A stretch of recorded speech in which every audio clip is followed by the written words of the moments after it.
This week, in Tullahoma, Tennessee, a body found burning in a barrel in the middle of nowhere freaks the whole area out. But who could have done this? The teenagers who called it into the police? A random local? A serial killer on the loose? Welcome to Small Town Murder.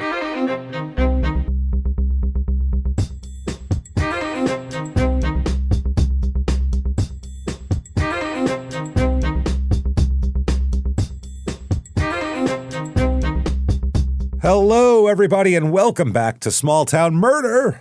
Yay! Yay, indeed, Jimmy. Yay, indeed. My name is James Petrogallo. I'm here with my co-host. I'm Jimmy Wisman. Thank you, folks, so much for joining us today on another really weird, crazy, wild edition of Small Town Murder. As usual, we got some just insane stuff for you. It's all right. Every week. I go, how are we going to top we did last week? How are you going to do it, James? There's always crazier stuff out there. There's always crazy stuff. Another rabbit. It's all out. I didn't do any of this, by the way. This is just this is happening in the world, and we're just finding it. We wish it would stop. Honestly, we really wish. Not our show, but we wish all the murder would stop. There's plenty. There's happened. Enough. We could do this show for 50 years based on what's already occurred. So definitely, before we start, definitely head over to shoutupandgivememurder.com. Get your tickets for upcoming live shows. The next shows available that have tickets available for them are May 2nd in Denver. There's still some seats for that, and very few left for Royal Oak, Michigan on May 30th as well. Buffalo, Salt Lake City are sold out. And then in September, after the summer, on September 18th in Milwaukee, September 19th, Minneapolis. Then after that, Dallas, San Jose, Sacramento, Terrytown, and Boston. So get your tickets now. Come see us at a live show. That is shoutupandgivememurder.com. Get yourself Patreon. Do yourself a favor. Patreon.com/crime in sports, just like the name of our other show that you should listen to, because it's very funny. That is where you get all the bonus material. Anybody $5 a month or above, you get everything we put out. Everything. I'm talking everything. You get, as soon as you subscribe, hundreds of back bonus episodes you've never heard before, all ready to go. And then you get new ones every other week. One crime in sports, one small town murder, and you just get all of it. Every damn thing we put out. And then this week is no different. For this week, what you're going to get for crime in sports, we're going to talk about, we're going to have the old-timey articles and ads and stuff like that again, because this is like horrible tragedies and murders and it's ridiculous what they disclose. Crazy ads and say, the descriptions of these things are amazing. And then for small and town, they'll dox you in the newspaper. Oh, absolutely. Everybody that talks. Here's his address. Here they are. Then for small town murder, we are going to talk about the Corey Richins murder, where she murdered her husband, poisoned him, then wrote a book about grief for her children, and among other wild things. Is that what we call that? Poisoning? Is that poisoning? It's technically poisoning. That's technically how they put it, with poisoning with street drugs that she found from her maid. She overdosed him. It's a crazy story. We'll talk about that and more. Patreon.com/crime in sports. And in addition to that, you also get all the shows we put out, Crime in Sports, Your Stupid Opinions, and of course, Small Town Murder, all ad-free with your Patreon. And then you get a shout out at the end of the show too. Jimmy will mispronounce your name, even though 100%. He wants to get it right. We promise that. So that said, disclaimer time. This is a comedy show. We're comedians, and jokes are going to happen, and also horrible murder happens, because that's the name of the show. You'd be a little weirded out if no murder happened. Small town murder, and you tune in, and everybody's fine. It's just a nice story. That'd be weird. But tiptoe through the tools. Yeah, that was a heartwarming tale. That's strange. But that's all going to happen. But at the same time, you go, well, how do you mix murder and comedy? I think it takes the edge off a little bit, honestly, and makes it a little less creepy and a little less weird. And what we do is we don't make fun of the victims or the victims' families. Oh, why, James? Because we're assholes, but we're not scumbags. That's how that goes. So that sounds good to you. You're going to hear one hell of a wild story. If you think true crime and comedy should never, ever, ever mix, then I don't know. Maybe we're not for you, but I say give it a shot, because we might be. Either way, no complaining later. Let's just say that. So, or you'll end up on Your Stupid Opinions, our other show. So that said, I think it's time, everybody, to sit back, clear the lungs, arms to the sky, and let's all shout. Shut up and give me murder. let's do this, everybody. Okay. Let's go on a trip, shall we? Let's do it. We're going down to Tennessee this week. Okay. So I'm drinking, I got my sun drop here in honor of Tennessee, because that's where we got it. A teeny tiny wild cherry Pepsi. This is like a mixer, and that's kind of what that shit's made for, too. Yeah. Oh, the sun drop? Yeah, you could mix that with anything. That would kill the flavor of it. It's great. Yeah, it's a booze mixer. Absolutely. That's how they started. Mountain Dew was started as a mixer. Dew, it's a whiskey mixer. That's right. And they'll never taste the whiskey with this shit. Jesus. So much sugar. So much sugar. We're going to Tullahoma, Tennessee. Where exactly? Never heard of that joint here. Tullahoma, South Central Tennessee, down by kind of the south of Nashville, Alabama border there. Way down there. Way down there. Yeah, it's about an hour 20 to Nashville and about an hour 20 to Huntsville, Alabama. So right in between those two. About 3 hours to Selmer, Tennessee. Yeah. Our last Tennessee episode 651, My Ugly came out. Remember that one? My ugly came out. I guess so. Mm-hmm. Look at you with all the drinks today. I like it. Yeah, I got going to be so hydrated over here. Harj, I had to kind of give a wash of that sun drop. Just it was the sugar. I could feel it boring into my skull. It's good though. The sugar down. I had to clear some sugar out. This is in Coffee and Franklin counties, both, but all of this pretty much takes place in Coffee County, but the town technically lingers into Franklin. Area code. Yeah, spelled different? Than coffee, like the drink. Yeah. No, coffee. Yeah. Coffee County. Oh, really? Yeah, there's coffee. It's not Green Mile. It's really it's coffee. Double F, double E coffee. Sounds the same, but spelled different. It's spelled different. No. This is area code 931. They have a motto and a nickname. Is that right? Yeah. Now, their nickname is the same nickname as we've come across at least 10 different cities with this nickname, but their motto is Tennessee's Rising Star. Is that right? Which I don't get that. This place is in the middle of nowhere, which... Yeah, I've never heard of it. You got to rise a little higher, guys. That's what I mean. And then the nickname is the Queen City, which it's not even a city, number one. It's a town, and Queen City is Charlotte first, and then I've heard others too, but Charlotte is a big city, and that's Queen City. So and named after Queen Charlotte. There you go. That's why it's the Queen City. I don't know Queen Tullahoma, but... Never heard of her. I assume she sounds hideous. Sat upon the throne for many decades, and the people thrived. That's all I can think. Yeah. Now, history of this town, it was founded in 1852 as a work camp. So, it's full of joy when it was founded as a work camp. That's not good. Along the new Nashville and Chattanooga Railroad. Its name derived, now there's two different possibilities of where they got the name Tullahoma. One, it says it derived from the Choctaw phrase Tullahoma, which means red rock. Now, there's an alternate explanation here, saying that the name is that Peter Detchard, who donated the land for the railroad right-of-way and was therefore given the right to name two stations along the line, named one Detchard after himself and the other as Tullahoma with a K, and it was later changed to Tullahoma. I guess that was the name of Detchard's favorite horse, which had been named for a Choctaw chief captured by Detchard's grandfather. So either way, it goes. Oh my God! Either way, it goes back to it's a Choctaw name. That's all we know. Everything's horrifying. Everything is hard. This is all terrible. It's a work His camp. grandfather captured an Indian chief and named his horse after him. This is all weird. It's all weird. There was also a town called Tullahoma in Mississippi, which later changed its name to Grenada. So I don't know. We don't know. More horror. More horror. Do you want to hear even more horror? George Dickel whiskey is made just north of here.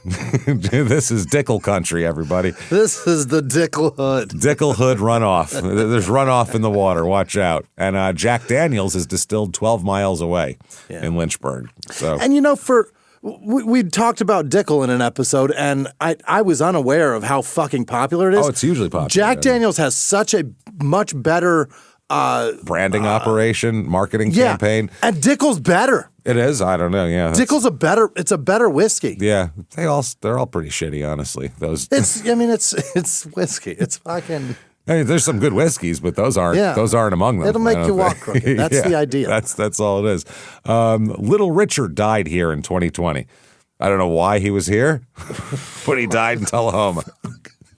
That's an odd thing to think, right? This place is fascinating already. Insane. Let's talk about some reviews here. We've never been to this place. What do we know about it? Here's 5 stars. Tullahoma is a small town with big city qualities. They all say They all say, especially, and then the 1 star says the opposite. They have no amenities, especially in restaurant choices. It's a real thriving. They don't. They just leave it at that. No specifics. They're just like feels like a big city around here. What with the culinary row on the border and all. We just got ourselves an El Pollo Loco. So. That's real. We got different. a Taco It's John's. Yeah. Ooh, a Taco John's. I have always loved the energy that the high school athletics events bring to the city. So that right there, if high school sports is the source of your energy, that's a problem. Here's 5 stars. Wouldn't leave this town even if my life depended on it. 2 exclamation points. If I could. If I could. Oh, man. I've lived here since the day I was born. Everybody says they're so ready to leave home and go to a big city, but I love it right here where I am. Not too country, not too city. It's amazing. It's a little bit country. Convincing themselves, it's a little bit rock and roll. Yeah, that's what it sounds like. I can't leave. Talk himself into staying. Here's 3 stars. We don't have much crime in our area, but every once in a while, it's something going on. It's something going on. We'll talk about the crime because it's a lot in this town. And then finally, 1 star, and this is a wordy one, but it's pretty worth it. Here we go. The crime here is at its worst. Again, we'll talk about it. So we have one person saying no crime, this person saying it's a cesspool. It's just horrifying. You have so many people struggling to survive that they will literally do anything to survive. I have seen people ride lawnmowers dragging trash cans on wheels down the street, stopping to steal porch plants so they can sell them to make money. What?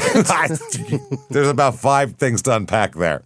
First of all, the riding lawnmowers. That's the most conspicuous crime I've ever heard of. There is nothing louder than a rolling garbage can, number 1. Nothing louder. Yeah, except for a riding lawnmower. Things behind you. That's real sneaky to pop up and grab a porch plant. Then you're going to sell it?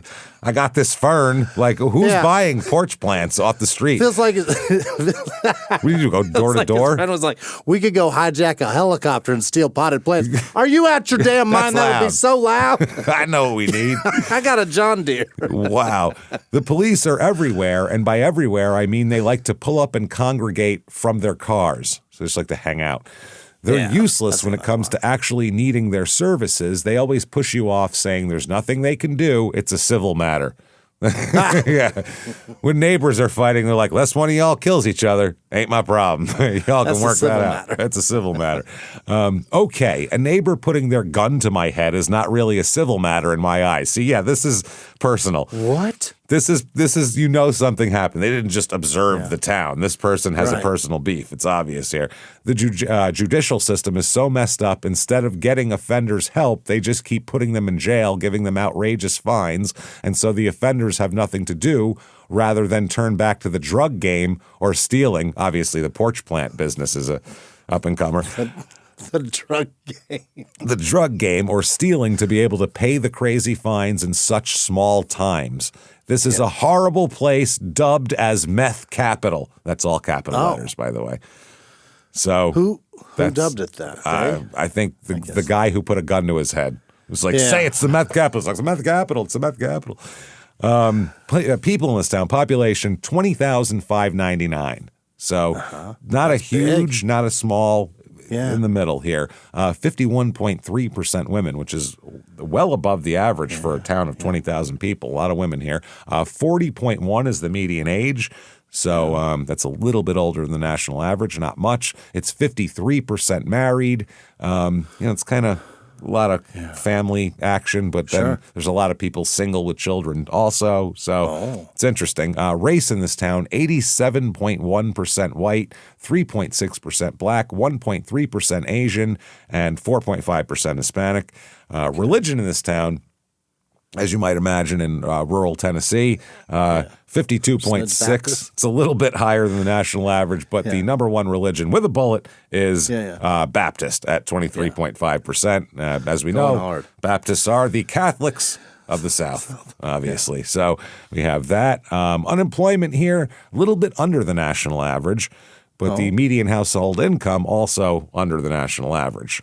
Median household income here, rest of the country, it's $69,000 and change. Here it is $52,411. So not too great. That's a little bit tough. But maybe it's cheap to live here. Let's find out. Cost of living here, 100 would be average par. Sure. Here it's 82.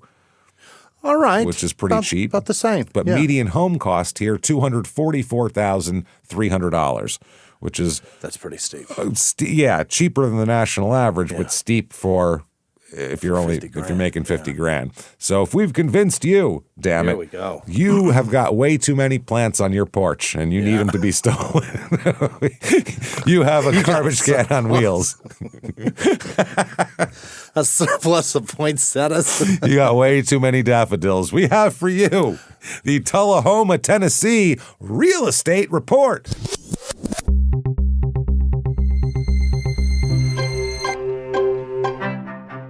Okay, house number one here is a 2-bedroom, 2-bath, 1,280-foot trailer. It's a trailer. It's a trailer. It's on a 1-acre lot.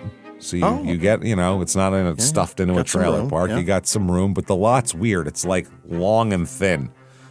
Your acre goes this way. Like your trailer. Yeah, it's a trailer-shaped lot. Exactly.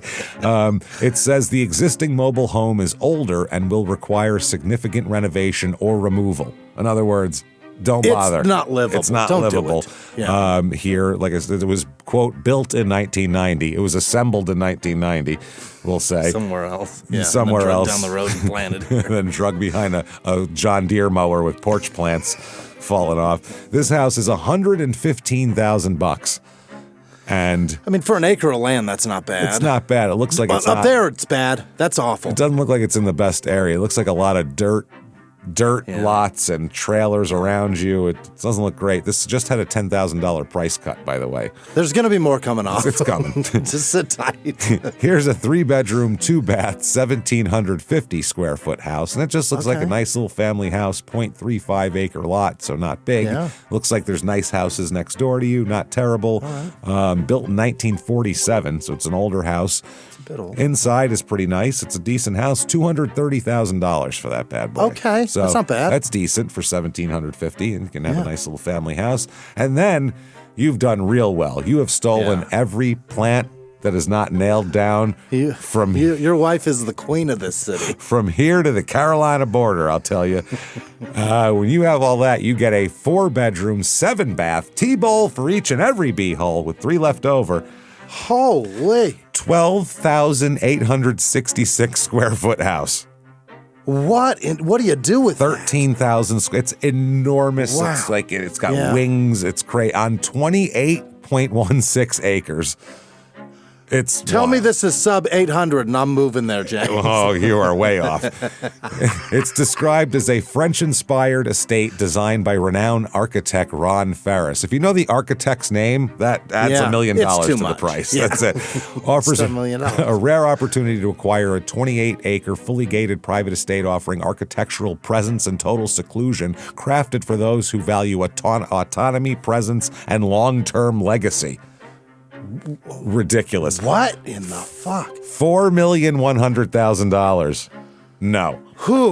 I'm impressed that it's only 4, to be honest. It's insane, but you're in the middle of nowhere. I don't think so. What's your nearest airport? Nashville? Probably an hour 20. That's not too bad. Things to do here. Okay, here is the 41A Music Festival, which was canceled in 2025 due to weather. So they didn't even they were just like, it's all messed up. No. It's going to be raining for a while. It was that tornado outbreak. Maybe. I'm not sure. So we have their last one that they actually did before that. And let's see here. We have acts such as Saved by the 90s, which I think we've brought up before.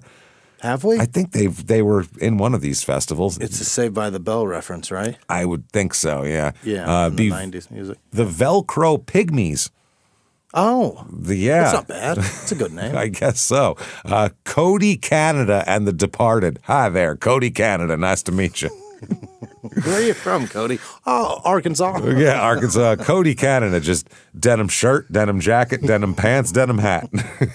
Just Cody Canada. Nice to meet you. From Arkansas. From Arkansas. That's right. From Little Rock. Well, outside of Little Rock, but we say Little Rock because nobody really know where I'm from.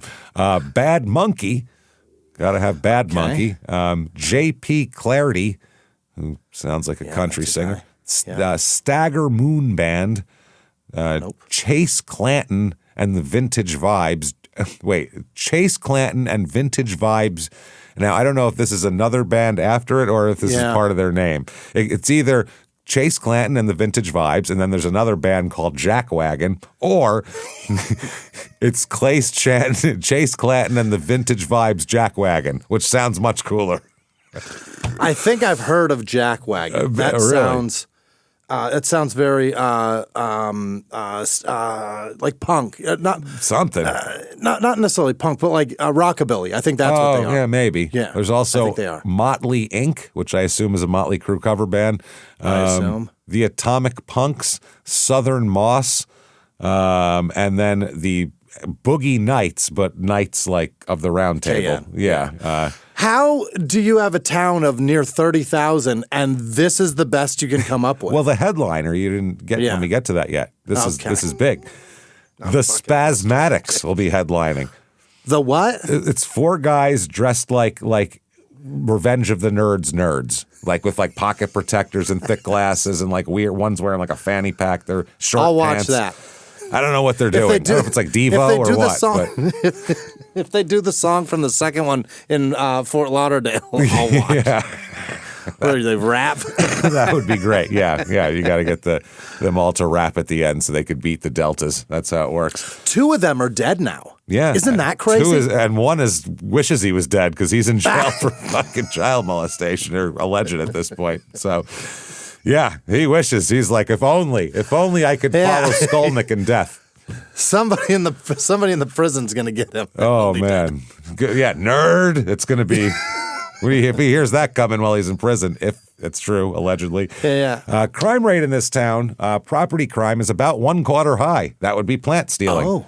That would fall under property crime. That'll do it. And then violent crime, murder, rape, robbery, and of course assault. The Mount Rushmore of crime, also high. Really? Yeah. I don't know what's going on in this town, but bad things. That said, all right. Let's talk about some murder. Here we go. Let's do this. Okay. Let's start out. We're going to start out hot here, and I mean that literally and figuratively. July 12th, 2012, we're going to start. So not back in time too far. You still have certainly same phone. Summer. Same phone, different, operating system maybe, but same phone. Social media apps and scrolling, and everyone's got our heads down, and we're all the same shit. So post 4th of July glow. Pre July 2nd. Oh, I thought I said July 12th. No, July 2nd, 2012. 2012. This is about somewhere in the neighborhood of 115 to 118, somewhere in that very small neighborhood. 3-minute window. AM. So nighttime here. Now, there's a group of teenagers who say they were driving on Awalt, A-W-A-L-T, Awalt Road in rural Franklin County near the Awalt Bridge, which is along the shore of Tim's Ford Lake, not Tim Ford's Lake, Tim's Ford Lake. And they see something. It looks like there's a brush fire going on. Oh. They see flames coming in. And that's, when you're in a rural area, it is dark. It's dark. Yeah, but also in the rural areas, too. People burn shit that time of night, like all trash and stuff. There's a lot of fires, but you can see those fires for miles. There is no houses around here, though. That's the thing. There is this is a rural area. There's no houses. There's no, that's somebody burning something on their property, even though it's the middle of the night. Probably Tim's Ford. It's Tim over there, and he's burning his Ford. Burning another goddamn Ford down here. God damn it, Tim. Jesus Christ. So they see this, and it's not a campfire. It's bigger. They see it like tickle in the trees type of deal. Oh, so it's big. When you see that, that's a big fire. So they said they pulled over to see what it was, because when you're a teenager, If you see a fire, fire's, holy shit, what's going on over there? You just want to get out and drink Boone's Farm next to it, no matter what's on fire. Oh my God. Get the Mickeys out, everybody. Joint. We got smoke around that. Yeah, we got to do this. So they pull over. This is what they claim here. They pull over, they get out of the car thinking it's a brush fire that could spread. And I don't know how they were planning on putting it out. Just how big's Tim's Ford Lake? It's a good sized lake, but I don't know if they're going to go over there and pool it with their hands, and go over and put it in their shirt. Yeah, I don't make a papoose out of. I don't know what's going on here. So they're I don't know what they thought, but they said they pulled over and they approach, and they see it's a barrel. Oh, that's burning, like a burn barrel, which in the middle of nowhere is a strange thing to find. It's weird, yeah. And there's a human being on fire in there. In the barrel? In the barrel. Yeah. So they freak out. They call 911. They all have phones. It's 2012. Sure. They describe there's a fire by the bridge, and we think there's a person in there. And, hopefully it's not, but we think it is. And get on down here. The shape of one, yeah. Now, right away, these kids are suspicious as shit to these cops, number one. They're like, it just seems... So you're driving in the middle of nowhere. You're the only ones out here, and there's a body on fire, and you just stumbled on it, really. Yeah, that's what I mean. So they're right away, they're like, those kids stay right there, number one. Don't let them go anywhere, first of all. And then at about 1:30 a.m., the first responders arrive, and it's Franklin County deputies and firefighters, and they put the flames out, and there's grass charred everywhere all around them, and it's on the shoulder of Awalt Road on the edge of Tim's Ford Lake. And there's a young woman in there. That's who is on fire. It's strange, though, because the fire has only really taken on the lower half of her body. They said she's also naked from the waist down. She's partially burned. Her upper half is in pretty good shape in terms of burning. It's not really been burned very much. We have learned that in this show over people don't burn well. Episodes. No, they don't burn well at all. They're very bad conductors of fire. Yeah, not good. Not good kindling. You got to get it so hot. Because your body is wet. I mean, it's all moisture and things, and it doesn't burn well. It just doesn't. It's not made for that. Yeah, unless you got less than a 2,000-degree fire or whatever. That's a different story. Yeah, like an alive tree, you really got to get it hot. Yeah, it's really hard to set a live tree on fire. It doesn't want to burn. Right. It just doesn't want to. It's full of water. Yeah. So the fire is concentrated in the pelvic region. It looks like not even the legs. It looks like it's concentrated in the pelvic region, which is not great. There's no identification. There's no purse. There's no phone. There's no keys. Her fingers have been damaged badly enough by fire that there's no fingerprints on here either. Yeah. So they are perplexed and freaked out. And also, again, keep those kids there and don't let them go anywhere. Because it looks like a young woman that's in the ballpark of their age also. Okay. So they're like, that we don't like at all. Now, the detective, George Dyer of the Franklin County Sheriff's Office, he's the first detective to arrive, and he said, it was like something you'd see off a movie. This is not real. This can't be happening. This is crazy. Yeah. That's a detective saying that, they're not ones to go, they pride themselves on never being shocked by shit. Right. You know what I mean? So when they go, holy shit, this is wild. What the fuck? This is crazy. It's crazy. When that happens. When they see movies, they go, that's not what this job is like at all. Yeah, you always show up and some girl's crotch is on fire. Yeah, right. Yeah, that's every time. But this one, another detective, Todd Hindman, he notices blunt force trauma to the head. Now, it's dark. They're working with flashlights, so it's got to be pretty obvious to see at this point. Yeah. He said you could actually feel the broken bones in the skull. Oh, Jesus. That is horrible. That is nauseating. Imagine feeling. Examining something and fingers just go inside where things don't. Yeah. Imagine that it was just moving around. There's give. Yeah. Yeah. Like an egg wrapped in a sock that you broke. Yeah. You're like, oh no, that's not good. Yeah. That's bad. Like an Easter egg that's broken. Yeah, that's exactly what it is. Hard-boiled. So the first cop that got there, by the way, poured his bottle of water on the body to try to put it out. Yeah. Which, I mean, it helped. It was something. The medical examiner said she had never been in in that area for a call. This was like, where the fuck is this? Like they were like, shit, put that in the old GPS because I don't know where the hell I'm going. It's out there. So it's Is that our jurisdiction? Yeah, is that even us? Can we pawn that off on anybody? Yeah. Is that possible? They do notice, though, the only thing they notice is that she's wearing a shirt still. Yeah. It's pretty burnt up. Sure. It'll catch and burn up, but there's some remnants of the shirt that they can see. And it's a like very, a decal. Yeah, very specific something, which is good. It turns out it is a nursing school uniform top. Oh. It's got the logo of a nursing school on it. Yeah. So they don't know if this person goes to the nursing school or if she could have bought it at a thrift store or her sister goes there or anything, but there might be some connection to the nursing school, and that's a good place to start. Somebody in her family may be an alumni if she's not. Absolutely. And while they're trying to, figure this all out here, and this is the middle of the night. Nobody expected this. It's crazy. Yeah. So let's leave that scene now. Let's get out of there. And go back in time and talk about some people and how we got here. First, let's talk about Erica Megan Sharpton. She's always Megan, never Erica. So she doesn't like Erica. No, she doesn't like it, but she's Megan. That's it. No one calls her Erica ever. She's born on October 24th, 1987. That's why she goes by Megan. Yeah, Megan. That's prime Megan age. That's huge Megan age right there, 87. That is big time. Yeah. My wife's sister's named Megan, and I think she was born in 87. So there you go. That's literally. That's prime Megan age. Perfect. For sure. Yep. Yeah. Now, she's from a big family. She's one of at least 5 kids. Mm-hmm. I've seen sources say 7, but I think it's 5 because I saw, I know she has siblings Carolyn, Alex, Will, Cameron, and Leah.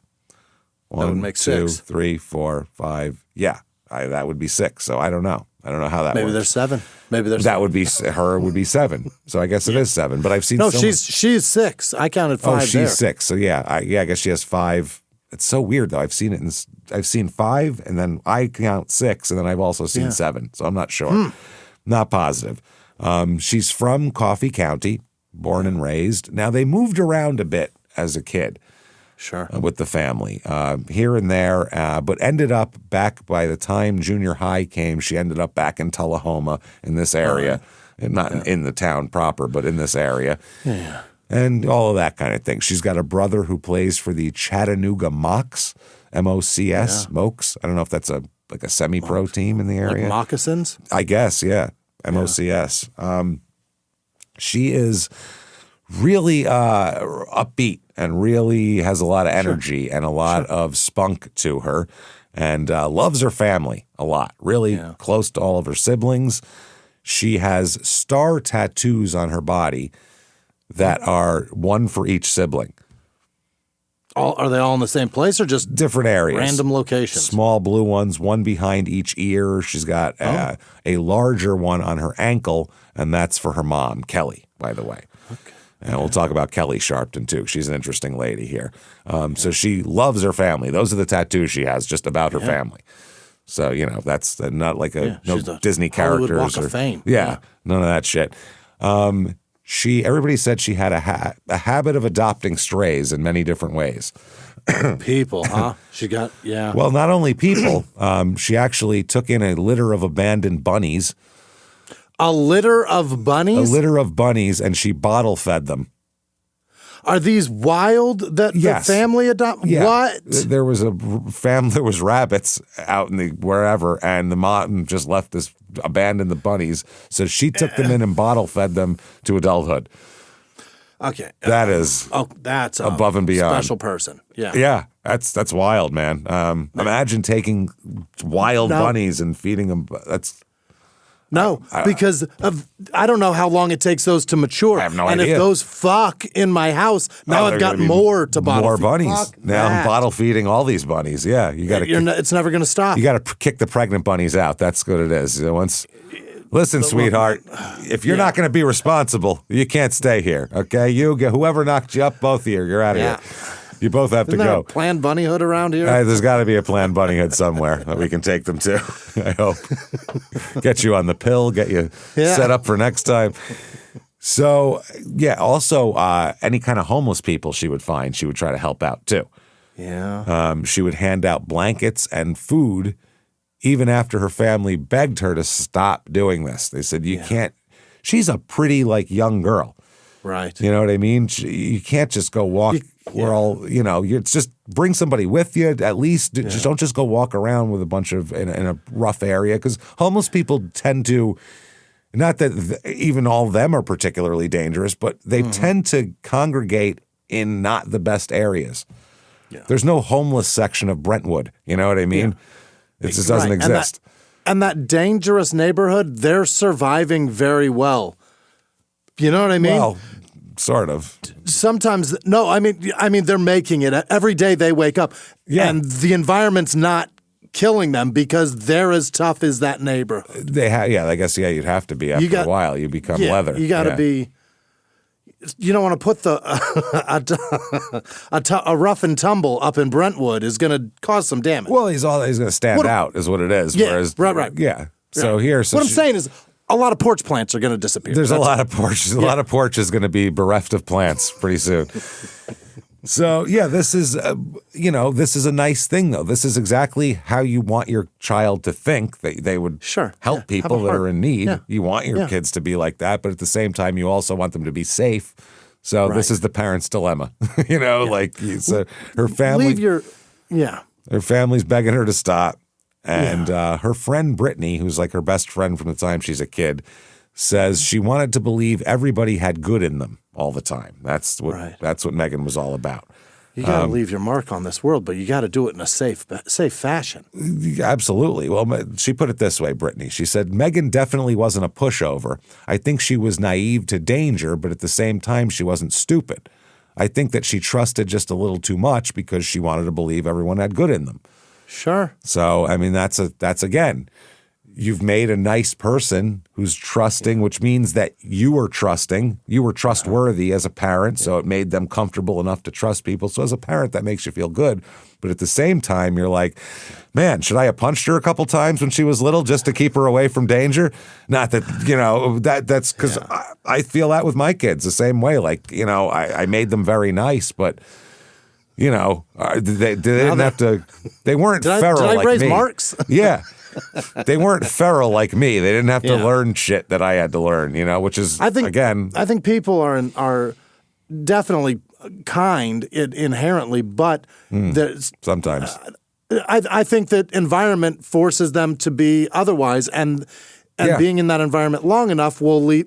Even when you get to a nicer situation, you'll take advantage because you never know how long this is going to last, kind of thing. Exactly. No, it goes either way. There's a balance there of things like that. I think everybody has good in them, but it's based on whether or not they want to use it because of what their situation is and where they're at. And some people have had such shitty lives that they haven't really had a chance to. They don't think there's a lot of good in people, and they're trying to exploit that.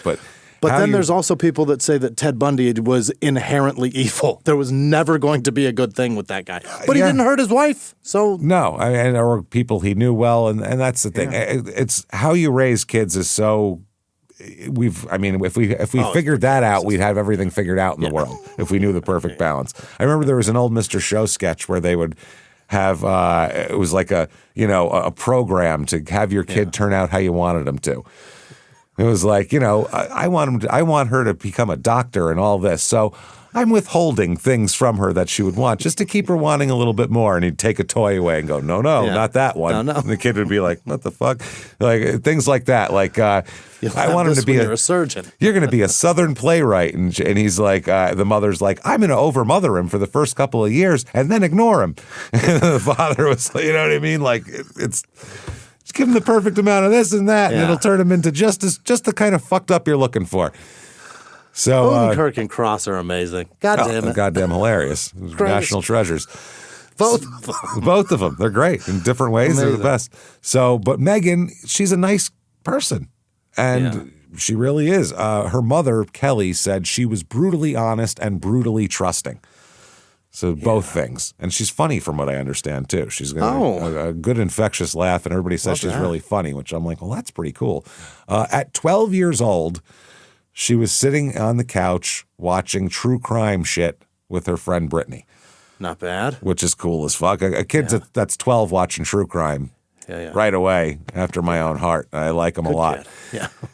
And she said something to her friend Brittany. First of all, she says, none of this shit's ever going to happen to me. I'm too smart for this shit to be kidnapped and murdered or whatever the hell. She said, if anything ever happens to me, Brittany, look for clues. This is at 12. Yeah. She said, look for signs. Don't stop looking because I will leave clues. I'll leave scraps of my clothing to lead you to me. Megan. She said that at 12 years old. She's already planning for her eventual... Every 12-year-old does that. They're like, eventually I'll be abducted and murdered, so I better plan for how my family and friends might solve it. I will be tearing my shirt apart and leaving breadcrumb shirt trails. Yeah. I'm going to leave shirt scraps and porch plants back for you, and you can find me that way. Wow. Which is very interesting, though, that she's like seeing the shit and, taking it in really as a 12-year-old, what all that shit means.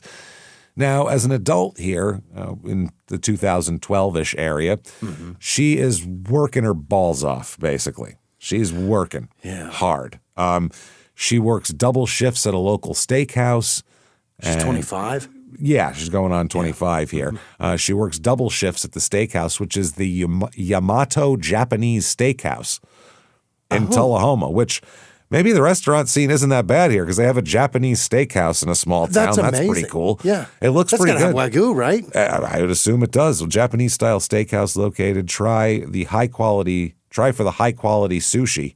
Well, they have sushi there, too. Oh, I'll bet it's a teppanyaki house, Yeah, James. people say this steakhouse serves delicious hibachi steak, shrimp, and sushi, as well as squid steak and salad. They have 4.5 stars out of 880 Google reviews, too, so...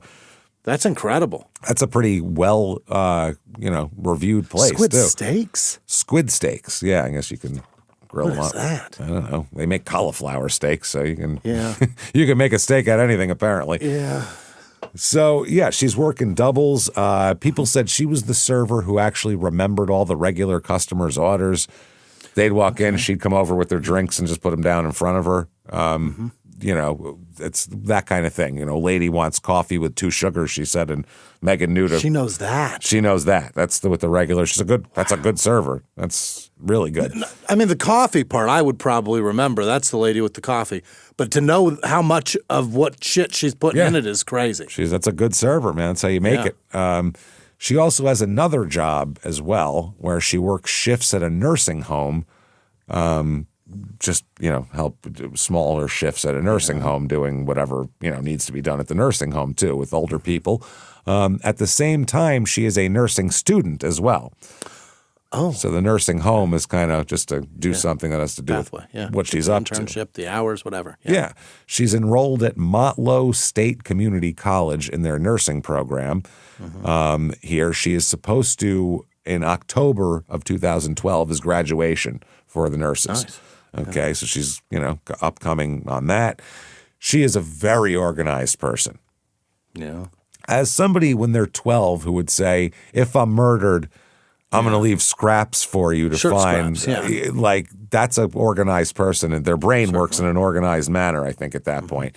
And they said that she would organize her nursing textbooks by color, which is interesting. Her textbooks? Her textbooks by color, saying that it helped her study. Her anatomy textbook had a photo of her mom tucked in the front cover, and so she could have it with her for when she had exams. She could look at her mom's picture before the exam. She said that would make her calm. Her roommate said that she remembered Megan eating peanut butter straight from the jar with a spoon while she color-coded her textbooks. Yeah. They said that her roommates would complain about finding spoons all over the house. Like, where are all the goddamn spoons? There'd be none left in the drawer, and there'd be like peanut butter remnants on them. Peanut butter tongue all over. Yeah, she's leaving a trail of peanut butter spoons so she can be found later. Yeah. She also has a boyfriend. a long-term boyfriend, a steady, a guy named Chris here. She's been with Chris for about 3 years, and it's on again, off again. Yeah. Seems to, happen. People described it as a fire and water relationship. So hot and cold, I think, is what that is supposed to mean here. They said passionate and combustible, but also not at times. And I don't know anything about her dad, by the way. Oh? I know nothing about her father. Really? Where he is, what his name is, nothing. Doesn't matter because mom's the apple of her eye, right? Yeah. No. Mom is the one that takes care of them and all that kind of thing. Kelly is there, but I mean, I don't know anything about any kind of dad situation. I'm just, trying to extrapolate what her relationships might be based on not having a father. That doesn't help. So by the summer of 2012, she's already decided that her friends said that she has decided there isn't really going to be a future in this relationship with Chris. Chris is done for already. Yeah, she's like, I'm never going to marry this guy. Yeah. Just not the guy for her in the long term. And that's by your mid-20s, you start to think of shit like that. You start to go, all right, well, this is a waste of my time. Yeah. When you're 21, there is no waste of any time. Time is forever. There's no end of anything. So 25, you start to go, all right, I'm about to graduate. I'm going to have a career. Do I want to be with this person? I'm almost 30. Yeah, you do start thinking that shit. Yeah. Some people start thinking I'm almost 40, when you're 25. That's what they think. I'm closer to 40 than I am born. That's the way it is. Absolutely. I'm closer to 40 than kindergarten. That's not good. So she's doing that. She just hadn't told him about it yet. She was still kind of figuring it all out and everything. So she, this is around the time when she had, she was helping homeless people with blankets and food. This is around the bunny nursing time. She made a butterfly mobile, like for over a crib, out of construction paper. But she wanted her baby nieces and nephews to have something for Christmas. She didn't have any money because she's working 2 jobs and paying for school and doing all this stuff. So she just made them a nice mobile out of construction paper because she's pretty artsy, which is nice. Kids don't give a shit. What do they care? No. I imagine you could probably go to like a secondhand store and get one of the motors and just kind of build whatever the fuck you want. I think that's what she did. Around. If I had to guess, I think that's what she did. She just made her own like things on it. Yeah. And, also to give it some personal touch because she actually gave a shit about these kids. She's 24. She's getting her shit together. She's obviously really a compassionate person who gives a shit about people and cares. Summer of 2012 coming up. It's the beginning of July. Real hot. This is southern middle Tennessee. Sticky hot. Steamy, sticky hot, man. That's when you just hear the cicadas going at all times. And you move your arm, and it feels like there's honey in there. Oh, yeah. Go sit on a leather car seat. Oh, boy. Yeah. Oh, man. Peel yourself up off of that when you get to your location here. So it's really hot, and she's working. She's got the steakhouse in Tullahoma. She's working at the nursing home. October 26th is nursing school graduation. Yeah. She's got a relationship that she's thinking about ending, and she's got a lot going on. She's busy. She's spinning some plates here. She's tired, but she's excited that once she graduates, she can maybe hopefully not have 2 jobs and get a job in the field that she's interested in and, start to calm her life down a little bit here. July 1st, 2012, she wakes up, Megan, and she had worked a late shift the night before. She worked until 2 a.m. the night before. God damn. I don't know if that's at the nursing home or at the steakhouse, but I can't imagine the steakhouse is open till 2 a.m. I'll bet it is. I bet the bar's open. Yeah. Yeah. In Tullahoma? The Japanese steakhouse There's a bar? fucking Japanese steakhouse. That shit's staying open as long as it can. You know what? We're going to go up and look at the hours right now. See if that fucker doesn't close at 2 Damn it, I don't have the hours on my screenshot. No, it doesn't show it even on, no. It doesn't say open late or anything, so I'm not sure, but either way. She may be at the nursing home till 2 a.m. We don't know. a.m. Either that or she's dealing with drunks with teppanyaki breath. We're not sure, but here we go. 2 a.m. So in the morning, she slept in that day. Yeah. So it's, she slept till noon or 1 or whatever. Sure. She showers, gets her shit together, and her sister's visiting from out of town. So they make plans. She's supposed to go over her mom Kelly's house for dinner that night with the sister who's in from out of town, have a nice dinner with the family that night. Right. Now, a phone rings, okay? Now, it's her phone, but she doesn't have it. Oh. So this is in another location. Now, her boyfriend, Chris, so it's Chris that has the phone. Mm-hmm. So he's got the phone, and it's, I guess, one of Megan's, an older phone that she had that's still active for some reason. Oh. I don't understand that. Because she has her phone. Yeah. So I'm not sure exactly. Maybe it's a preloaded phone that just hasn't run out yet. I don't know, because she's had it for a while because she's got like her whole phone book in there and all that kind of thing. So I don't know what the story is, or she's got multiple lines on the same deal. I don't know. Yeah. But Chris has this phone, and it rings. So Chris answers it, which, what? Why would you answer? He says he answered the phone, which why would you answer the phone that's not your phone? Because it's your girlfriend's phone. Who's this? Yeah, I guess. Fuck are you? I guess if you're being, I don't have that weird. I know what these. I don't have that weird jealous thing. So I'm like, well, Yeah. I'd just be like, that's not my phone. I'd put it. Yeah, that's her business. Yeah. I don't know. They're not calling for me. Jesus Christ! Wow. Who would be calling for me on her phone? Nobody. So therefore, I'm never answering it. Yeah, I guess not. That's what I would think. Yeah, It's not for me, probably. I don't know. So it's a man on the phone. Yeah. So Chris is, I'm sure, like, yeah. Now, Chris says that it's a man, and Chris says that the man introduced himself and says that he needs someone to care for an elderly woman. Okay. That's what he tells. That's what Chris says. Chris says that the man said he knows Megan through a woman named Naomi, who she went to nursing school with. That's how That's how I know who she is. That's why I have her phone number, and I'm calling her for a job. Okay. Okay. Well, she doesn't run this nursing home? No, not at all. So it's interesting. He says the pay is good, and he might even be able to do an advanced payment that same evening. If I hire you, I might even just give you like a sign-on bonus right there. He's getting a lot of information. This seems like a lot of information, yeah. For somebody that's not Megan. I end that conversation at Megan isn't here. Yeah. That's it. That's where I end the conversation. This is Megan's phone. I've got it. Sorry. All this you're telling me is irrelevant to me. You need to talk to Megan. I'm never going to repeat all this to her. I'm going to forget most of this. You're going to do it again. Yeah. So save your breath. So Megan hears about this and is excited. Oh. Chris contacts Megan and says, call this guy back or whatever. Megan's jacked. She's like, this is exactly what I was hoping for. Hey. This is a caregiving, job.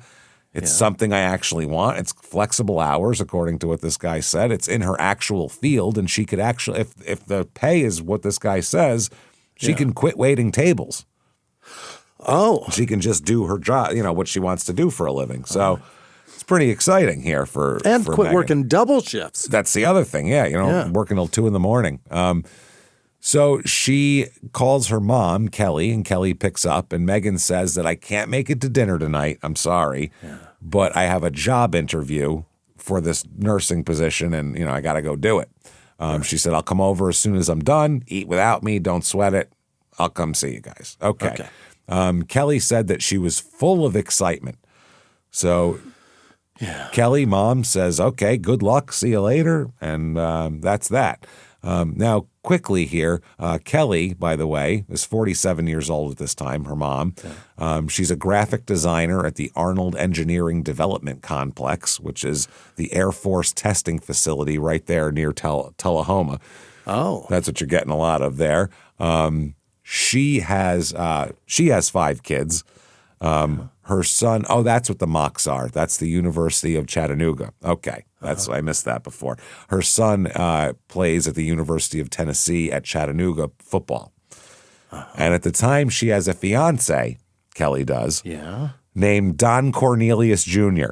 Stop it. I swear to God, his name is Don Cornelius. I don't know if it's the actual son of the Soul Train host or not, but I was like, hold on. Amazing. She's engaged to Don Cornelius. What the fuck? So I looked deeper into it, and she's engaged to Don Cornelius Jr. Could it be? If he's 47, possibly. I know, but I feel like that would be mentioned in the story. Like some some member of the press, when they were talking about this story, would have said, her mom's engaged to Don Cornelius's kid? That's weird, right? Like, that would have been something, but I didn't hear anything about that. So, yeah. Just some random guy named Don Cornelius that goes, yeah, I know. And these people, I don't know if he's white, but everyone else in the story is white. So Don Cornelius certainly is not white at all. So that's not a white guy. That's not a white man. So that's the whole point of Soul Train. I'm not sure what's going on here. Yeah, Soul Train, hosted by a white man named Don Cornelius, would have been a terrible show. I don't think it would have lasted very long. Donald Cornelius. Welcome to Soul Train. I'm Donald Cornelius. We're going to get our groove going tonight. Shake your groove thing. Shake your groove thing right now. Excellent. All right, then. So, July 1st, 2012, Megan writes down an address. Okay. Handwriting is in a small, neat little left-tilting way that she writes it. Okay. She folds the note, picks up her keys, and gets into her 1995 red Ford Mustang. She's driving. Hey, not bad. Really? Rounded. Yeah. Past the Fox body style, rounded. Yeah, they were okay. I don't mind those. It was the new redesign with the round headlights. Just and rounded a little bit. I had a 2001. I like that better. It was a little more boxy. Well, the 95 had the, was it the taillights that were vertical or were they horizontal? Yeah, they were the ones that, because my ex-wife had one of those when I met her, same car. Vertical or horizontal? Because there was remember. I think 97 they went horizontal. I think that's the vertical. Or the horizontal ones. That's the cool one. It's the coolest one. Yeah, they're nice. They're cool cars, especially. The redesign was amazing. Yeah. 95. This is 2012, though, so. Well, that's a 17-year-old car? 17-year-old car. It's almost classic at that point. Yeah. So the address she wrote down is 850 Shelfer Road. Yeah. Shelfer, Shelfer Road. Yeah. Okay, so that's where she's headed. She's trying to find. Okay. She drives off into the night. I'll see you guys later, or into the evening, I should say. Sure. I'll see you guys later. I'll be here for dinner. And then July 2nd, 2012 at 1:15 a.m. is when the group of teenagers call in a burning body in a barrel. Yeah. And, and the responders arrive, and that's when they find the nursing shirt on her. Okay. And that's what connects this all back. That is crazy. Now, one of the sheriffs here said that the pelvic fire concentration draws an immediate conclusion. They said it led us to believe there'd been a sexual assault. Yeah. Someone had obviously tried to burn the evidence, essentially. Yeah, trying to destroy a specific area. So they said the first responders immediately recognized foul play. The position of the fire, the shape in the ashes, the fact that the body was already showing signs of rigor as well. Right. Meaning that she was already dead before the fire started, meaning that she was killed somewhere else and brought here, essentially, unless she was killed here and left. Someone was hanging out here for quite a long time. Now, they said that she had to have been murdered. The scene bears no evidence of any struggle, no car nearby, no weapon. The only thing they have is star tattoos and a nursing school shirt. Well, the good news is for us, we can put that together quick. But that's and those are good clues for a cop too. To eventually find. We have that. We have tattoos. We have all that kind of thing. And the scene, there's no weapons. There's no anything. They do find tire tracks in the gravel near the site, but they're too degraded to make a cast of or anything. They're just kind of there. There was a car there. They know that, but that's about it. Other than getting a wheelbase or something, they can't really get any kind of information off of that. First thing they're going to turn to are these teenagers that found this body. And they are like, what the fuck, guys? What happened? What'd you do? Yeah. They're so completely traumatized by this that they're pretty either they're all the best actors, the four leads in their latest high school play, or these kids didn't do shit and they just they just drove by the wrong spot and got out their Boone's Farm a little too early, and now they're screwed. So how horrified would a teenager be to find a very young woman on fire in a barrel? That would be devastating. Never going in the woods again. Never. The woods. Never. I'm never buying anything by the barrel. No. I'm never going in. I'll never have a barrel of laughs. Yeah. I'm never gonna. I'm never buying monkeys. I don't really like the shape of a can of soda anymore. I don't like anything. Yeah, I'm never buying those buckets of nuts at Sprouts never, or whatever. Never. No. Never. I'm leaving as soon as I see them. Dude, that's... Yeah, the worst thing I ever found in the woods as a kid was there was an old man jerking off one time that we saw. And that was the worst thing I ever saw. It's a pretty bad thing to find. It was bad, but we just laughed at him and then he ran away. He didn't know. We came upon him, by the way. He was out by himself. He almost in the came woods. Upon you. Well, it was close. I was just going to make that joke, damn it. God damn it. That's fine. No. I'm happy someone made it. I don't care. But all yours. But yeah, that's what I was going to say. We came upon him, luckily, before he came upon us. But yeah, we came upon him another 30 seconds. Yeah. Luckily, it was right in time. But we found him in the woods one time. We were like, oh, shit. And he was like, oh, God, started gathering his stuff. And that's crazy. Off. But yeah. But you saw his dick. Oh, he was jerking off. He was standing up with his pants around his ankles, stroking his cock, which I think we were like 13 or 14. So we were like, look at you, you fucking, and he ran away. And if there's a bunch of you, fine.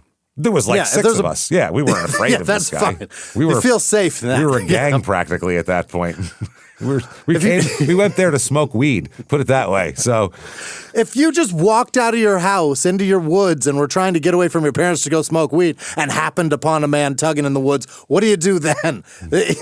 Quietly walk away. Quietly, yeah. You don't know what. All right, yeah. Or tell him to put his dick away, maybe. No, I'm not doing that. I'm not letting him know that I see if I'm alone. These are my woods, damn it. He's going to make me help. I know it. Yeah, but if you're 14, he's not making you do shit. If you're alone, you might. This guy was in his 60s too. He was an old man. You could. Nobody was physically afraid of the guy. I mean, maybe we should have been, but we weren't. We saw. Fuck yes, you should have been. His dick was out. I don't know. We weren't afraid of an old man with his dick out. We thought he was in a position of vulnerability, not us. Kind of seems that way.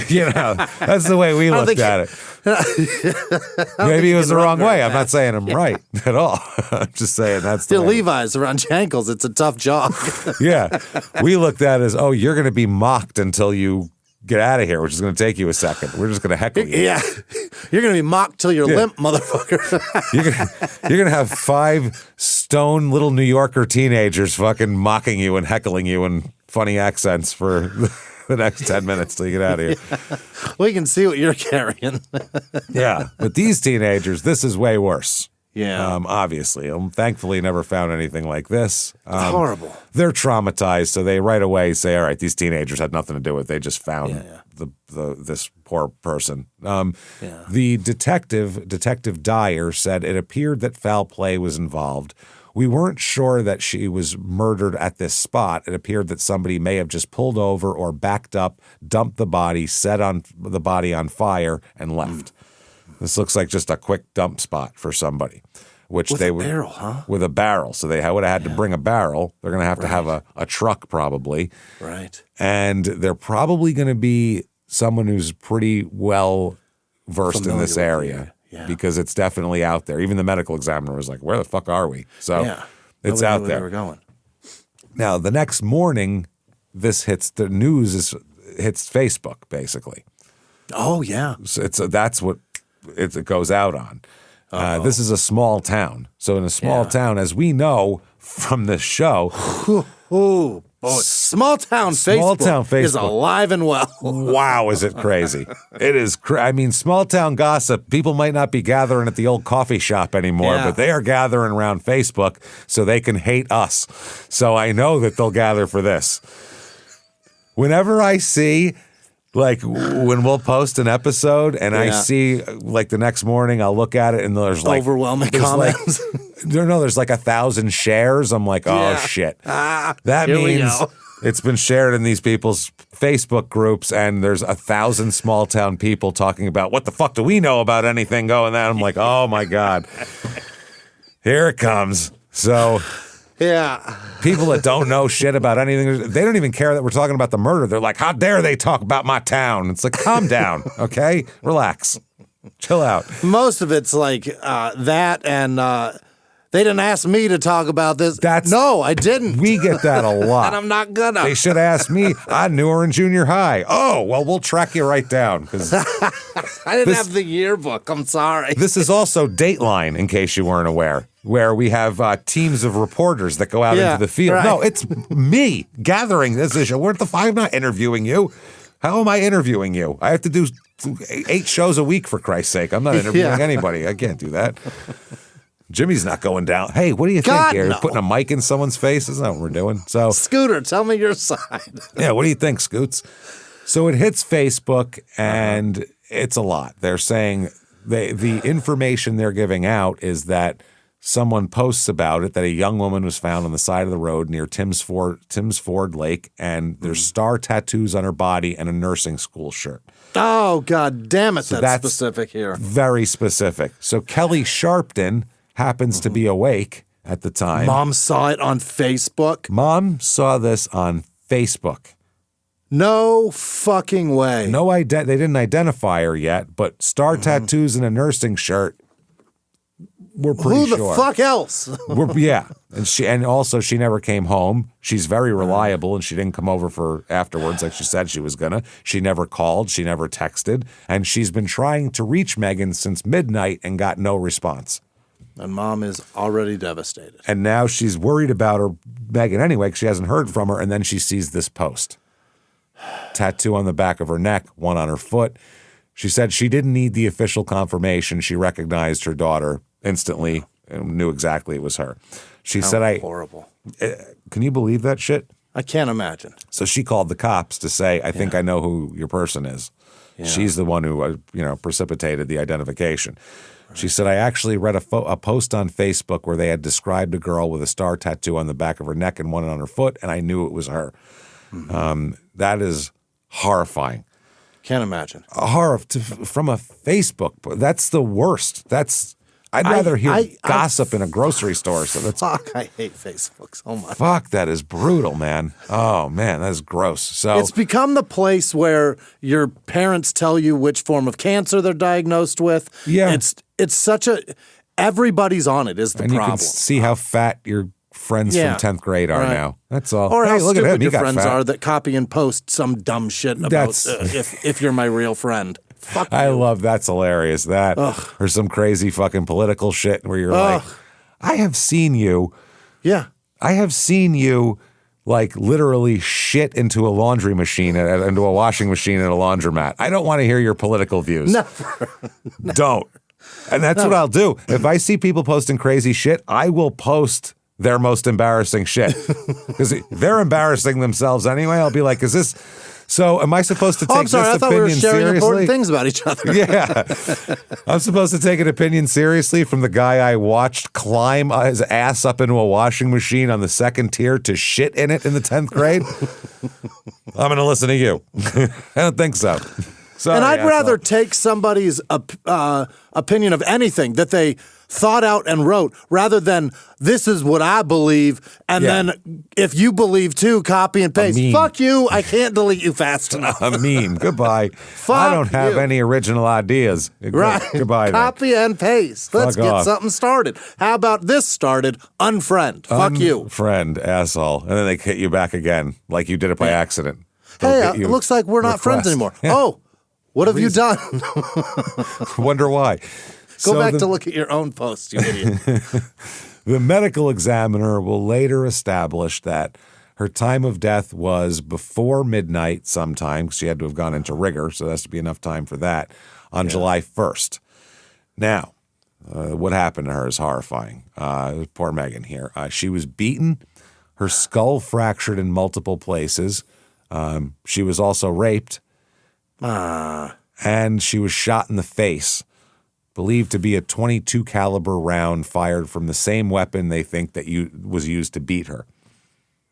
What a horrible situation. Horrific. They said, and this is a quote from one of the cops here, the autopsy painted a dark picture. Megan had been raped multiple times.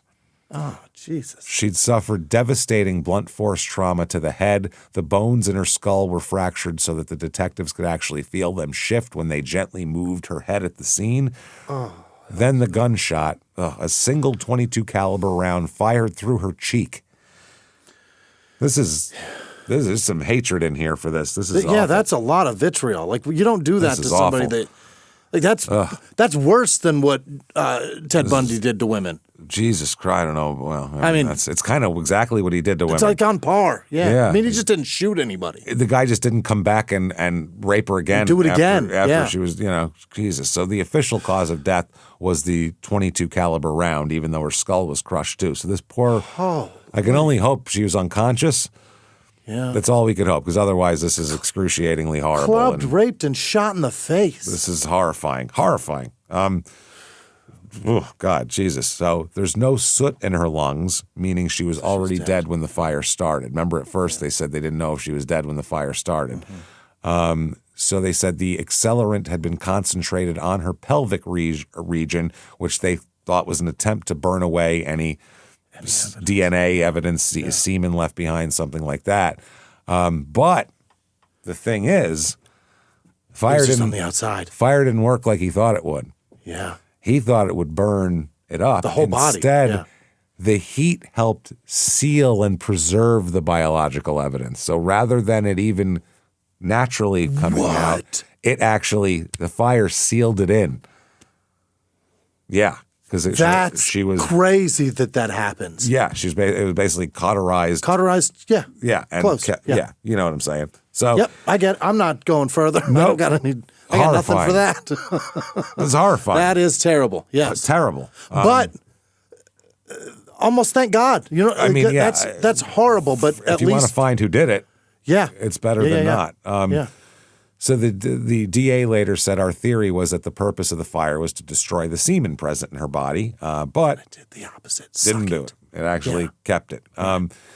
Now, that afternoon of July 2nd, obviously everybody is freaked out. Everybody is devastated, and they're also scared because who the fuck did this to this girl? You know what I mean? Right. She's a nice girl. She doesn't lead a crazy lifestyle. Right. She's not a drug addict. She doesn't go hang out with crazy people. I mean, she might drop some blankets off to homeless people, but how does this happen? So they end up finding her car that afternoon. Really? The 1995 red Ford Mustang. Bedford County deputies spot it parked on Three Forks Bridge Road in Bedford County, which is about somewhere in the neighborhood of 15 to 20 miles from where her body was found.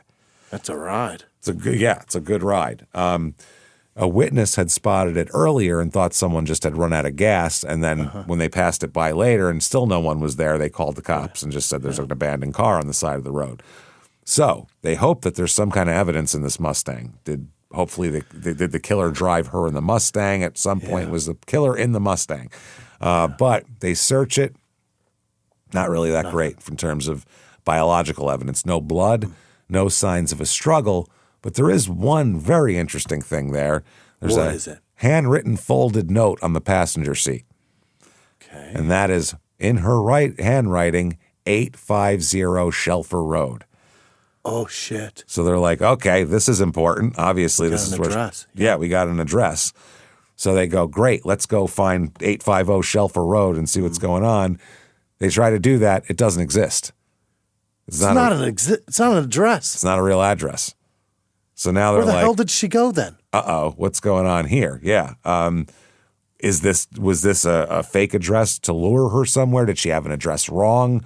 But to lure her where? Where? Is this from 2 days ago? Is this from before this? We don't know. So, but they have this. Now, it's an investigation, and it's a sexual nature, and seems personal almost with the way it happened. It seems somebody's mad. Extra brutal.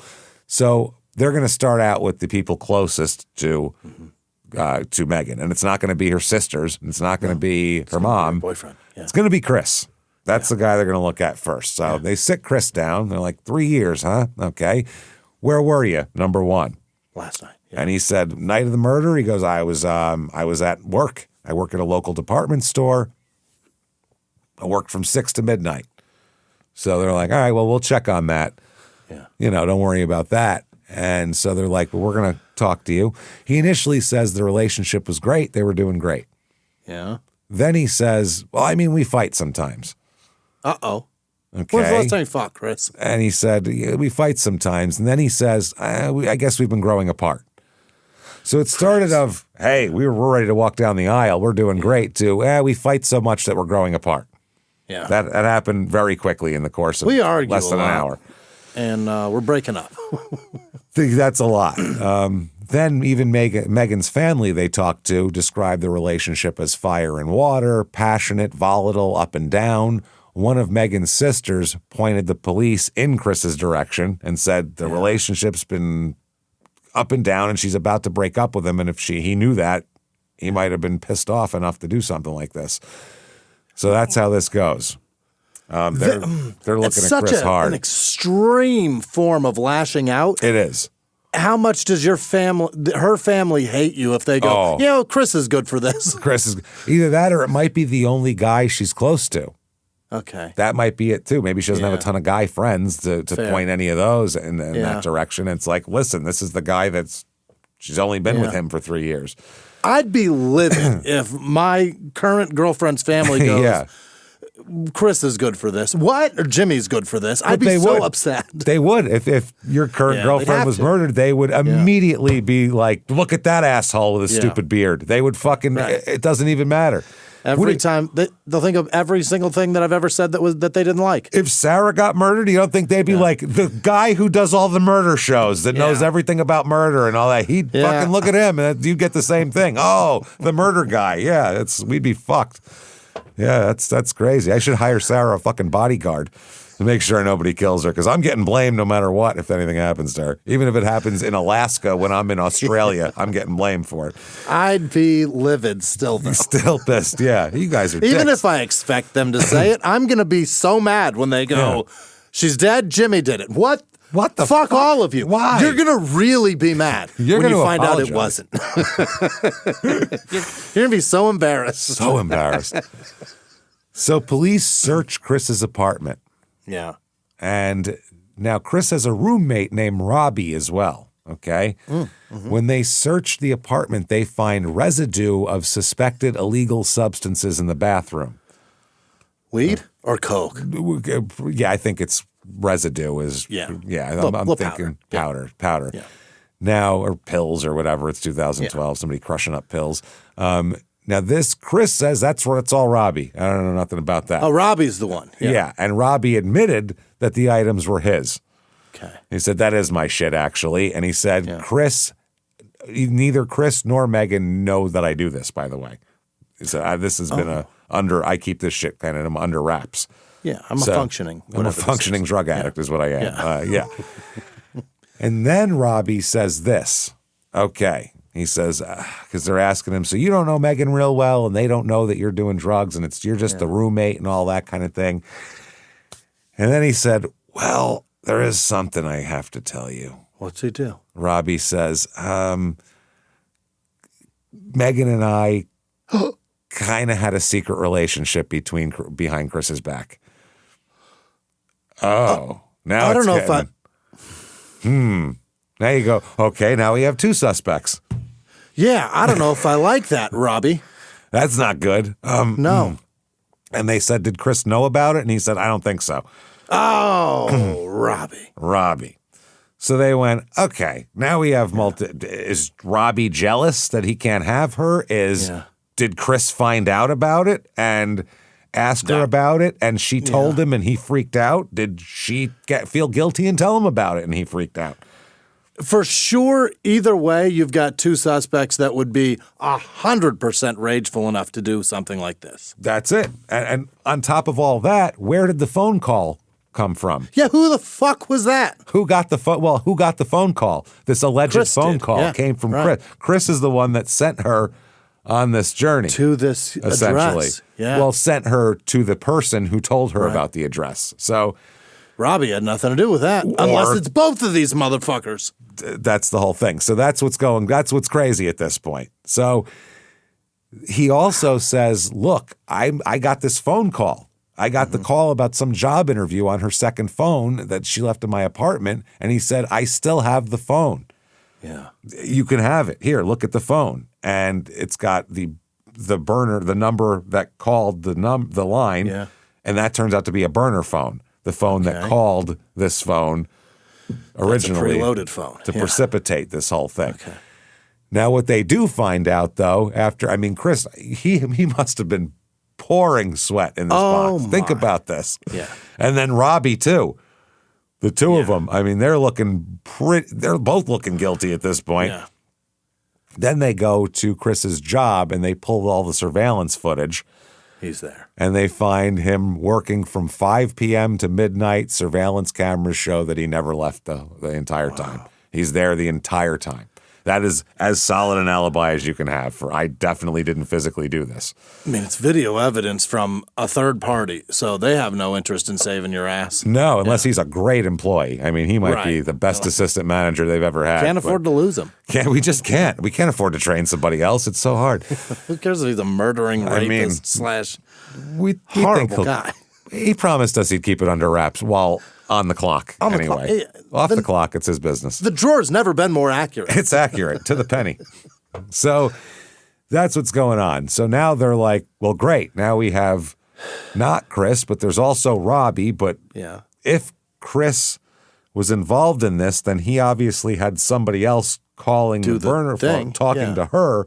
So maybe he's got an accomplice, therefore he wouldn't have to be there at the time. But then again, why would he not want to be there when she was killed if he was that rageful at her? Right. It doesn't make sense. And where he went afterwards too, he has an alibi that he didn't drive out to the middle of nowhere and set his girlfriend on fire. Yeah. So he'd have to really have a great hitman that does legit hitman things. No shit. Then July 4th now, 4th of July. Yeah. There's a guy out fishing out on Rock Creek, just having a nice 4th of July, having a fishing day, enjoying his life here, when he finds something in the water. Oh, boy. It is a bright pink purse. Yeah. And she's like, that don't look like I dropped it. You know. That ain't mine. That ain't mine, is it? Shit. Inside the purse, they find Megan's wallet, her driver's license, her social security card. What lake is this? This is Rock Creek near Estill Springs. Not Tom's Fort. No. This is a different location completely. Fort, complete third location. Wow. In like a triangular shape. And a body of water. And another body of water. Some people say it was along the Elk River, but we don't know. Either way, this is what they found. Never found her cell phone, though. Her cell phone has never, ever been recovered. It's probably in that water too, right? It's somewhere in the bottom, I'm sure. Yeah, that's what I'm thinking. Cell phones don't float. Generally not. No. They should really make floating cell phones, though. Why wouldn't they float? Yeah. Waterproof and floating. What are we doing? Yeah. I don't know. Hey, what the fuck are we talking about? Yeah, that's it. That's what we're Let's doing. not make it laugh. Let's not make it last. Selling a lot of rice. Yeah. The porch plant business must be booming. So the next thing they look at here is Chris mentioned that the guy on the phone said, I got your number from Naomi. Yeah. So at this point, they're believing Chris because he is where he says he was, and he doesn't seem like he did it. Robbie, a little less, but they're still kind of putting Robbie on the shelf right now. Naomi's got to exist because otherwise, why would you say it? Why would you say it to as someone who's a reference that she would know to get her to trust you? Yeah, that's what I mean. So it's got to be a real person. So that's what they said. Naomi from nursing school is what Chris said. That's all I remember is the guy said Naomi from nursing school. So they're like, all right, let's try to find a Naomi from nursing school. So they go into the records and they find a Naomi from nursing school. They find a Naomi Jones from nursing school. Okay, so they go to Naomi's house. She's not home. A neighbor gives them her phone number because they're like, it's pretty fucking important. You know that dead girl on Facebook? This is what we're talking about. So they call her. Naomi is like, what? What are you talking about? She's like, I've met Megan a few times. Like, I know her, but I never hung out with her. I don't know her like that. I never gave away her phone number. No, yeah, she's like, I barely know her. If I know her, I have her phone number because in the nursing school you need like a tree. So and they also give each other rides to off-site things that they have to do for nursing stuff. So, they carpool sometimes. She's like, I know her, but we're not. Give it out. No, we're not friends or we're not tight. If I saw her, I go, hey, Megan, but I wouldn't, be like, hey, are we going out this weekend or whatever? So she said they carpooled to nursing school a few times. They certainly weren't close. And she never recommended Megan for any job. She said, first of all, weird. I don't know of any jobs, and I don't know her well enough to recommend her also. So who the hell would know this? So they said she had no idea why her name was used. I couldn't have any more of a clue. And they said her answers were credible. Her confusion was absolutely real. Yeah. And they were like, I don't know. What the fuck? Maybe somebody pulled a name out of their ass and it just happened to be the name of a student that, maybe someone just spun a wheel and said, Naomi told me. And there happens to be a Naomi. I mean, there's probably 100 women in this course. One of them might be named Naomi. Who knows? So that's like a roulette. Specific name. Yeah, and they could have picked. You'd think they'd pick like a more common name. Yeah. Also, Naomi's Jennifer crazy. Told me. Yeah. There's got to be a Jennifer. One Naomi in my life. Exactly. Naomi is not a very common name. So but they don't know. So for weeks, nothing happens. That's it. They got nothing with the boyfriend. They have a missing phone. They have a fake address on the seat. Yeah. The 850 Scheffler. They have a burned body. They have a Naomi that doesn't know anything about the fucking shit. Yeah. They got a boyfriend who was at work, a roommate who was screwing around with the girl that seems to not have been a part of it. They don't know what's going on here. This is complete cluelessness here. Where do you chase to win here? That's what I mean. All the leads went cold. They chased everything every lead, sucks, and it all died. Yeah, you can only follow because usually what the detectives do is a lot of people think they look at it from a macro standpoint. Yeah. And they're like, okay, what's the whole of the case? It's not like that. They take one pull lead. A string. And they run that lead until it's either an arrest or a dead end. Right. And then they go to the next lead. It's not a macro thing of like, we should investigate her professor. Like, that's not what it is. If they don't have a theory of how all this goes together. You find a string and start pulling on it. Lead to lead. Hopefully it pulls another string. Yeah. If you ever watch the first 48, you can watch people do that. They'll get a clue and they'll go hard on somebody. Turns out they had nothing to do with any of it. It's just they had to play that string out. Then they get a tip that it was another guy that they saw that was wearing a red shirt or whatever the fuck. So late July 2012, weeks have gone by and the family's getting really antsy, as I don't blame them. Sure. They must be.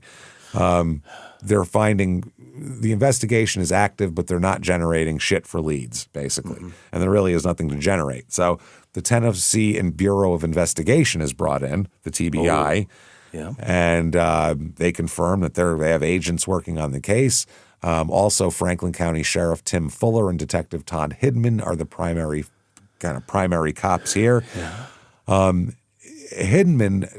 becomes like the liaison to the Sharpton family here.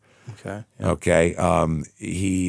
Kelly is calling him and texting him frequently. Information. Yeah. If she texts him at 2 a.m, he'll text her back at 2 a.m. You fucking better. Yeah, he's giving her whatever update he had, whatever. And she even said, quote, I can't thank the Franklin County Sheriff Tim Fuller and investigator Todd Hinman enough. They've been very supportive. It's almost like they knew Megan. They don't call it the case. They call her Megan. So that's nice. They're doing a good job. So by late July, the family raises a reward fund at American City Bank in Tullahoma, and the whole town gets in on it. I mean, everybody donates to this. Nursing classmates, steakhouse, like customers from the steakhouse. They sold T-shirts. They ran car washes. They made bracelets and all that kind of thing. And Kelly said they've done several fundraisers. The whole town of Tullahoma has jumped on board.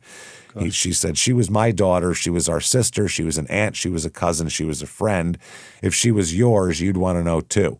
If the killer hadn't, isn't out there, then they said they plan to also turn if the killer isn't caught and the reward isn't paid, they're going to turn all this money into a nursing scholarship in her name.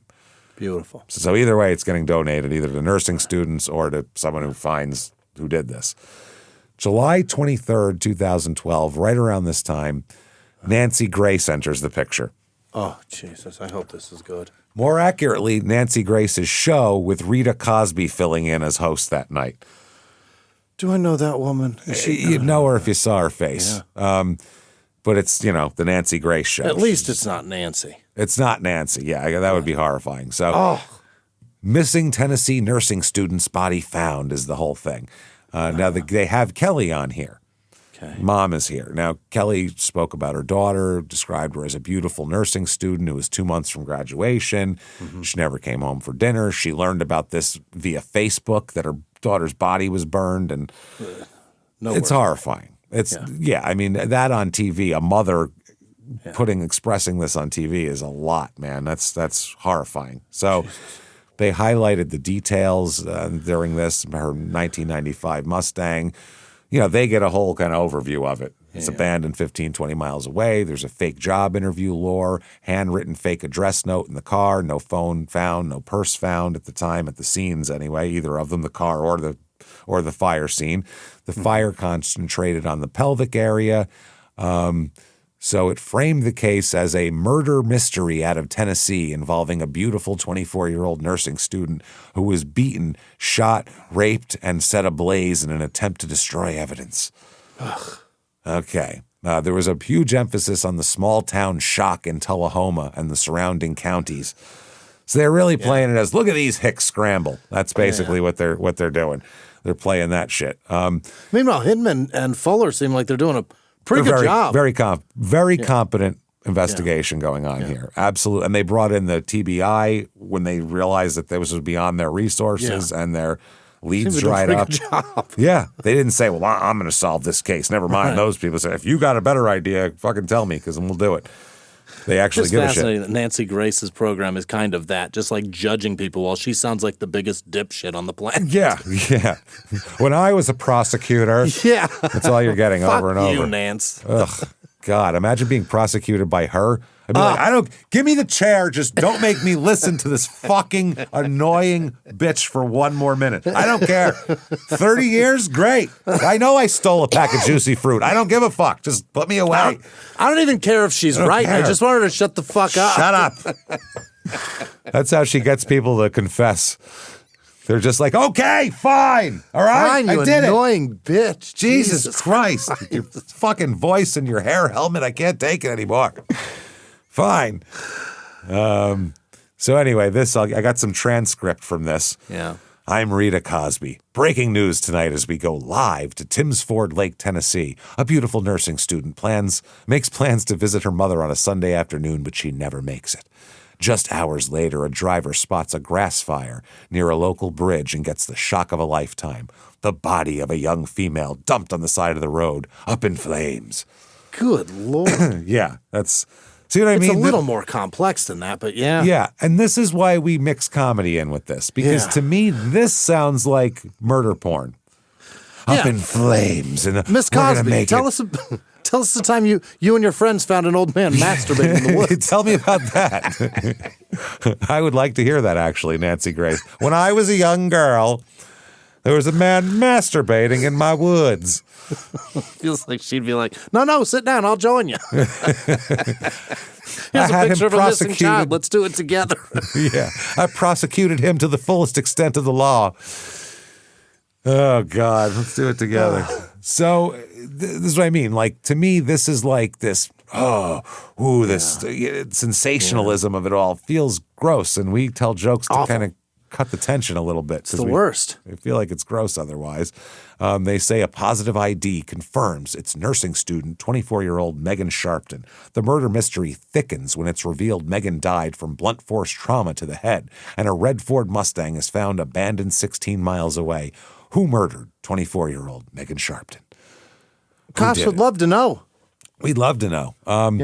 So they have one person here, because they have interviews from people that were on the scene, and they said, well, Rita, it's just over a bridge and just off the road, as you mentioned. It wasn't even that far off the road that her body was placed. Remember, she was dumped there after the blunt force trauma that caused her death. And then somebody attempts to burn out in the middle of nowhere, so to speak, about 15 miles from where they found the car. I'm telling you, Rita, when they set, there must be a rule on this show that you must mention the host's name at the beginning of every paragraph, just so they know.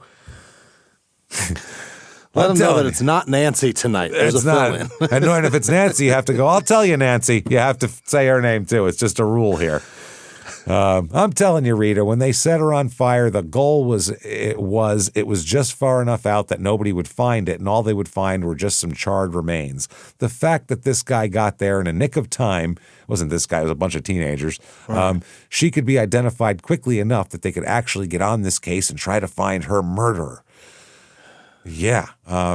So one of the investigators is talking here, and they said the fire, it was the dry time of season and people are driving by there. So they see a fire, so they're going to call and get the fire department en route. And they said it's a rural area, Rita Cosby says. And he says, she says, describe the area. Is it sort of an abandoned area? And the guy says, it's an abandoned area. Yeah. Rural. What kind of question is that? Yeah, there's so many other words, but abandoned. Is it an abandoned area? That makes it sound like there's warehouses that are crumbling. Yeah, right? Is there a lot of graffiti and rats around? Yeah, that's what I feel like. Paint the scene. Is it like the worst place that you could think of to be found, terrible? Charred and raked and clubbed? Is it an industrial hellhole? Is that what we're talking about? No. So the guy said it's very isolated, very isolated. Yeah. They bring in a former officer from the Atlanta PD for some reason to talk to. This is the other thing. None of the people they bring in to talk to never make any sense. This is why we don't ask people shit, because we'd be talking to former Atlanta PD person who's not even working on this case. Yeah. Has nothing to do with shit. She gets Matt Murphy there, the guy from L.A. that has no experience with fucking rural Tennessee. Totally. It makes no sense. So this guy says, well, so far it doesn't look like robbery was the motive. The thing about the purse, what was taken out of the purse or what was missing from the purse may be interesting, and it may lead to something. But the most interesting thing about the purse is where it was located. If you look at this map, what you're going to have to determine is it seems that they know where she was dumped and she was likely set on fire there, but where the blunt force trauma was inflicted upon her may be near the location of the purse. So when you have items spread out like that, it can certainly help you with both the chronology and the progression of the time or of the crime. Okay. And that guy's a cop? This guy's a cop saying obvious things. But also maybe the dumbest thing, because where the purse was down, that could be something like at the very end of the thing, getting rid of everything. It could be near the person's house, them throwing it out a window into the river. It could be. It could just be a place that guy likes to go camping with his kids. You don't know shit. What a silly thing. That's why why is he even here? He's not part of this. I don't get it. Why are you talking to this guy? Yeah, I do too. Mind your own business, Mark. Stay off TV, Mark. Yeah, quit being fucking interviewed. This guy just loves putting makeup on. I think that's all it is. So Rita Cosby said, and Mark, I do think it's interesting that you got 3 different locations. You got the location of the body, you got the location of the car, and then you got the purse sort of in between. Why all these different locations, Mark Harold? How the fuck does he know? Hey, Rita. Does she think Mark did this? Mark should go, hey, Rita, do you think I committed this fucking crime? Why are you asking me that? Anything else? Why are you so mad at me? What have I ever done that would lead you to think I would do this to a woman? Hey, Mark, when you rape a woman, do you set her crotch on fire usually? Is that how you do it? Like, what are we talking about? Why all these different locations, Mark Harold? That sounds like he's on the witness stand. Why can't you do everything in one spot, Mark? What's wrong with you, Mark, you lazy shit? So poor Mark says, well, at this point, everybody's just speculating. Yeah. Why am I here? 10 minutes ago, Mark. Rita, you've been speculating like crazy. You repeated the information of what happened in this case to me. Then I repeated it back to you, and now you're asking me why that happened. What are we talking about? Yeah. So he said the sheriff's department and the TBI may know more than we do, but as far as we can tell, it looks like the purse may be near the infliction of the wounds. Why? I don't think so. What information does he have to say that? That's what I mean. It may be where she was struck, the purse was left behind. The vehicle looks to have gone in an opposite direction, and most likely the body was dumped somewhere in the middle, then set on fire. Most likely, as was alluded to, it may be to cover up a specific type of crime given where the burning was done. And that may look towards at least give us some evidence there may be a sexual assault. Then he says the most obvious thing, I'm of course just speculating.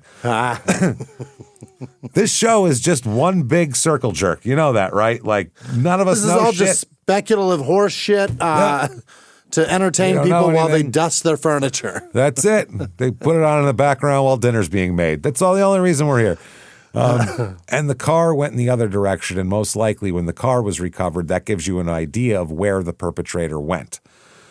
Which, honestly, I believe is the opposite of what happened. I hope everything that he said is wrong. I believe she was taken from the car and gone the other way, where it would be drop the purse, then kill her. Right. She was probably injured near the vehicle. At least taken and done horrible things to, and then rendered incapable of fight. Yeah. And then got rid of all the evidence at the end, which is like how it usually works. That's how it usually works. And I'm just speculating here, James. We're just spitballing. Two idiot comedians. We're comedians. We're not detectives from Atlanta. I'm speculating my ass off right now. We could be on the show, too, speculating. Who cares? So then later on, Rita says, okay, let's go to Wendy Walsh, psychologist. What kind of person burns a body, Wendy? Obviously a monster, but what kind of person does this? An asshole, that's who. A murderer. Who are we talking about? Imagine you're Wendy Walsh, psychologist, and it's your job to sit and wait for this fucking call from this idiot to ask you dumb questions. That's your job. What kind of person does? I don't know, the worst. What are you talking about? What are you talking about? Look it up. That's who. Look it up, people who do this. It's crazy.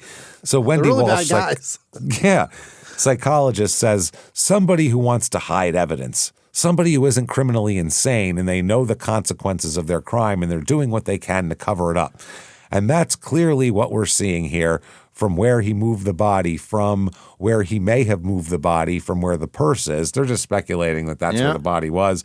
And then taking the car and putting it in another location. There was a lot of work done after the fact to show that this assailant knew that what he was doing was seriously wrong. Yeah, he's covering it up. That's all it is. It's and this is how like rampant speculation gets spread. It went from, I think possibly, because the purse is here, maybe that's what happened, to her now saying, because where the body was, where the purse is, now that's a fact all of a sudden over the course of the show. And also, James, this person cannot claim to be mentally ill because this is not something that insane people do. She's already come to that conclusion. Yeah, already come to the conclusion. They're perfectly sane.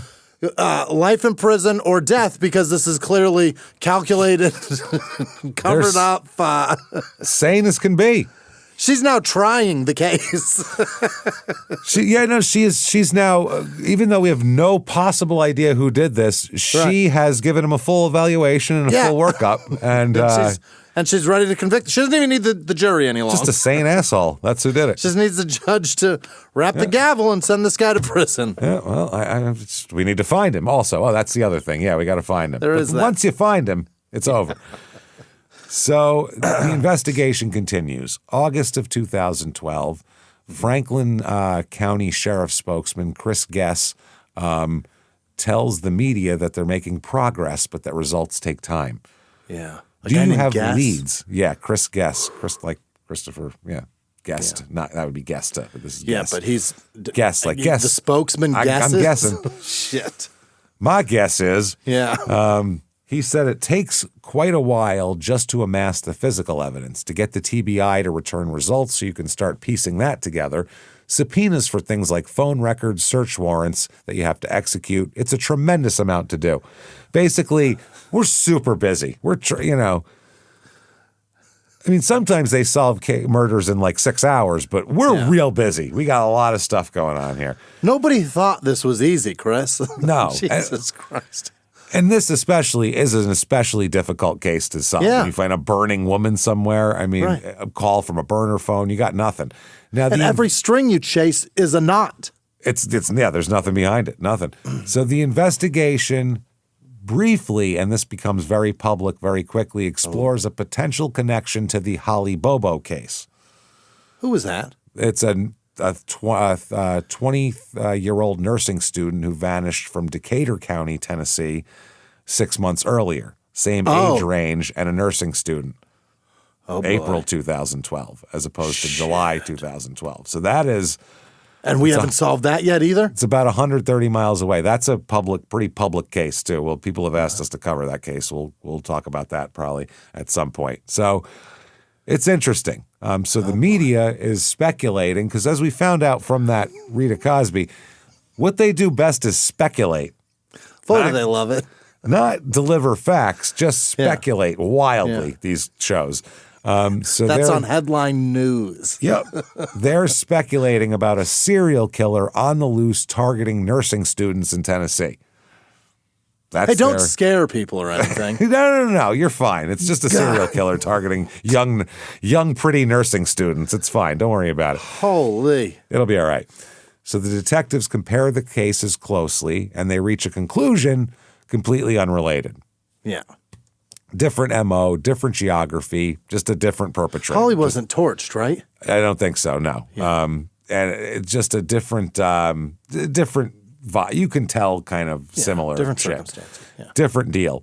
But the fear really fucks everybody up. Nobody hears that part. They just hear there's a possible serial killer, and next thing you know, they're like, there's definitely a serial killer. Did you hear? Guy knocked on my door. Speck and Bundy. Yeah. Guy knocked on my door, drooling from the fangs. Serial killer. Bleeding from his eye. I could see it. Pouring. Now, late summer, early fall 2012, they're trying to focus on the burner phone that was used to call her. Good call. That's where you're going to find everything from. Yeah. That's the only lead they can really go on at this point. There's a voice and a person there. Yeah. Yes. They can't trace the owner directly because it's a prepaid, unregistered phone, but they can trace where it was purchased. Yeah. Oh, yeah. So then if you've seen The Wire, this is how they got the burner phones back to get on the burner phones to try to And that's how they got that dude from Gilbo Beach. Yes, absolutely. Yeah, he had a bunch of phones. So that guy's going to plead guilty, by the way. Stop it. Heuermann's pleading guilty. That's what I heard. I heard he's going to plead guilty. When did you hear that? Like 2 days ago. He's going to plead. Will he talk? Oh, God, he's going to. I assume they're going to have to because they're going to want. It's going to be the biggest Netflix special ever. Oh my God, they're going to want everybody's. Yeah. They're going to want to know all of the people he killed because there's a lot. And there's like 20 that we know of, right? Yeah, they're talking about that he wants he might want kind of an umbrella deal that covers him for what may everything. Come up later, basically. Yeah. So one of those. Or he just gets life without? I don't see he's never getting out. What else is he getting? Yeah. No one is ever letting him out. Yeah. We won't kick you in the balls every morning at 6 a.m. How about that? That's we won't leave your cell open in Gen Pop every day. Every day. So that's what they're trying to figure out. Now, the detective Hindman, he pulls surveillance video from every store in the area that sells prepaid phones around the time of the murder. Imagine the amount of footage. Oh, boy. Watching a fucking convenience store's surveillance footage waiting for somebody to buy a burner phone. Imagine that is brutal, man. That your eyes would bleed from that. That's horrifying. Okay. Am I wrong to think that is something that shouldn't be sold? A burner phone? You can buy an assault weapon, you can buy a burner phone. I'm sorry. I'll go back to that. If I can buy a crazy weapon that can do what that does, anything else should be legal. Don't tell me drugs should be illegal. Nope. I should be able to fucking jam heroin in my arm. I should be able to buy children. Yeah. It should be children should be able to buy heroin if I can buy that gun sight unseen at whatever. So anyway, they can't trace it. They're trying to trace it. This guy watches 11 or 12 videos total. Hours of videos. Yeah. Most of them are just nothing happening. Just people buying gum and coffee. Picking up a twisted tea. I mean, it is boring as fuck. Yeah. Then there's one that catches his eye. Mm-hmm. So the guy's acting a little off. He had his personal cell phone on the counter while he was buying it, so clearly he has a phone. He doesn't need this. Doesn't need it. And then he walked outside and got into a red pickup truck. Okay. So they have a photo of this man on the surveillance footage, still. So he circulates the photo around the sheriff's department. Anybody know who this guy is? Anybody ever seen this guy before? And within 2 minutes, one guy goes, I know this idiot. Yeah. We all know this fucking idiot. He's a local small-time drug dealer. We all know him. His name's Timothy Gifford. We know exactly who this asshole is. Like Tim's Ford? I guess. Wow. Yeah. We've, he said we've arrested him before. Yeah. We all know him, basically. So that's what they do. Timothy Gifford, small-time local drug dealer known to law enforcement. He's brought in for questioning. All right. They said he's real cooperative, too. Oh. Eager to help. Real cooperative, okay? He admits, yes, that's me. I'm in the footage. He said, I bought the burner phone, but I did it as a favor for a friend. Wasn't for me. Oh. I might sell you a couple of pills or some shit like that, but I'm not a murderer. I'll tell you that right now.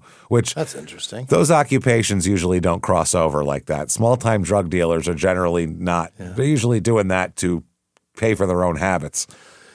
It's a very fascinating string they just pulled, though. A guy buying a burner said, it's not my phone. Well, not for me. So, yeah, they don't know whether to believe him or not, but they're like, well, then who's it for? You keep talking. And he said, it's a friend of mine named Donnie Jones. That's who I bought it for, Donnie Jones. Okay. He said, I had Donnie had surgery recently and he couldn't get out. So he asked me if I would buy it for him, and I was even driving his truck. The red pickup truck. His truck. Okay. Yeah. He said that he said, okay, how did he pay you for this phone? Yeah. And he said, he paid me with some of his post-surgery prescription pain medication.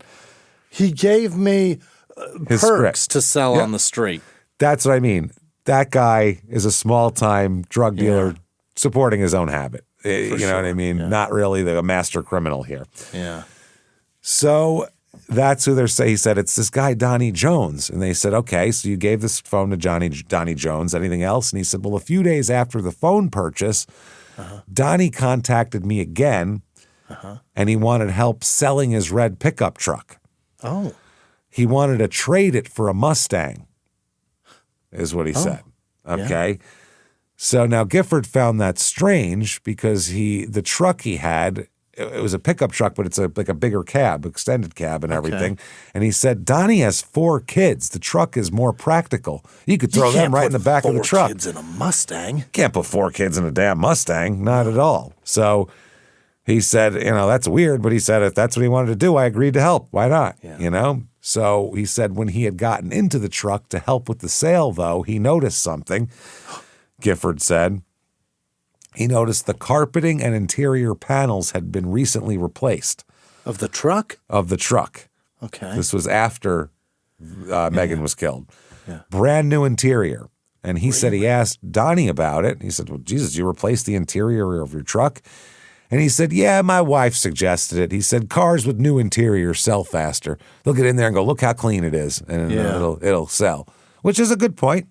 It's not bad. It's true. Yeah. You see a clean thing there. Then they were like, all right, well, I mean, right now, you're on the hook. You're the guy buying the goddamn phone, so you better hope this Donnie bullshit works out. Yeah. So they look into Donnie Jones, and they're skeptical, man. They're like, we're looking into this guy. But no phone Jones. Yeah, we're keeping an eye on you over here. So they look him up, and they find an incredible coincidence. Do you know who Donnie Jones's wife is? Is it Naomi Jones? It's Naomi fucking Jones. How in the fuck? How like a donut?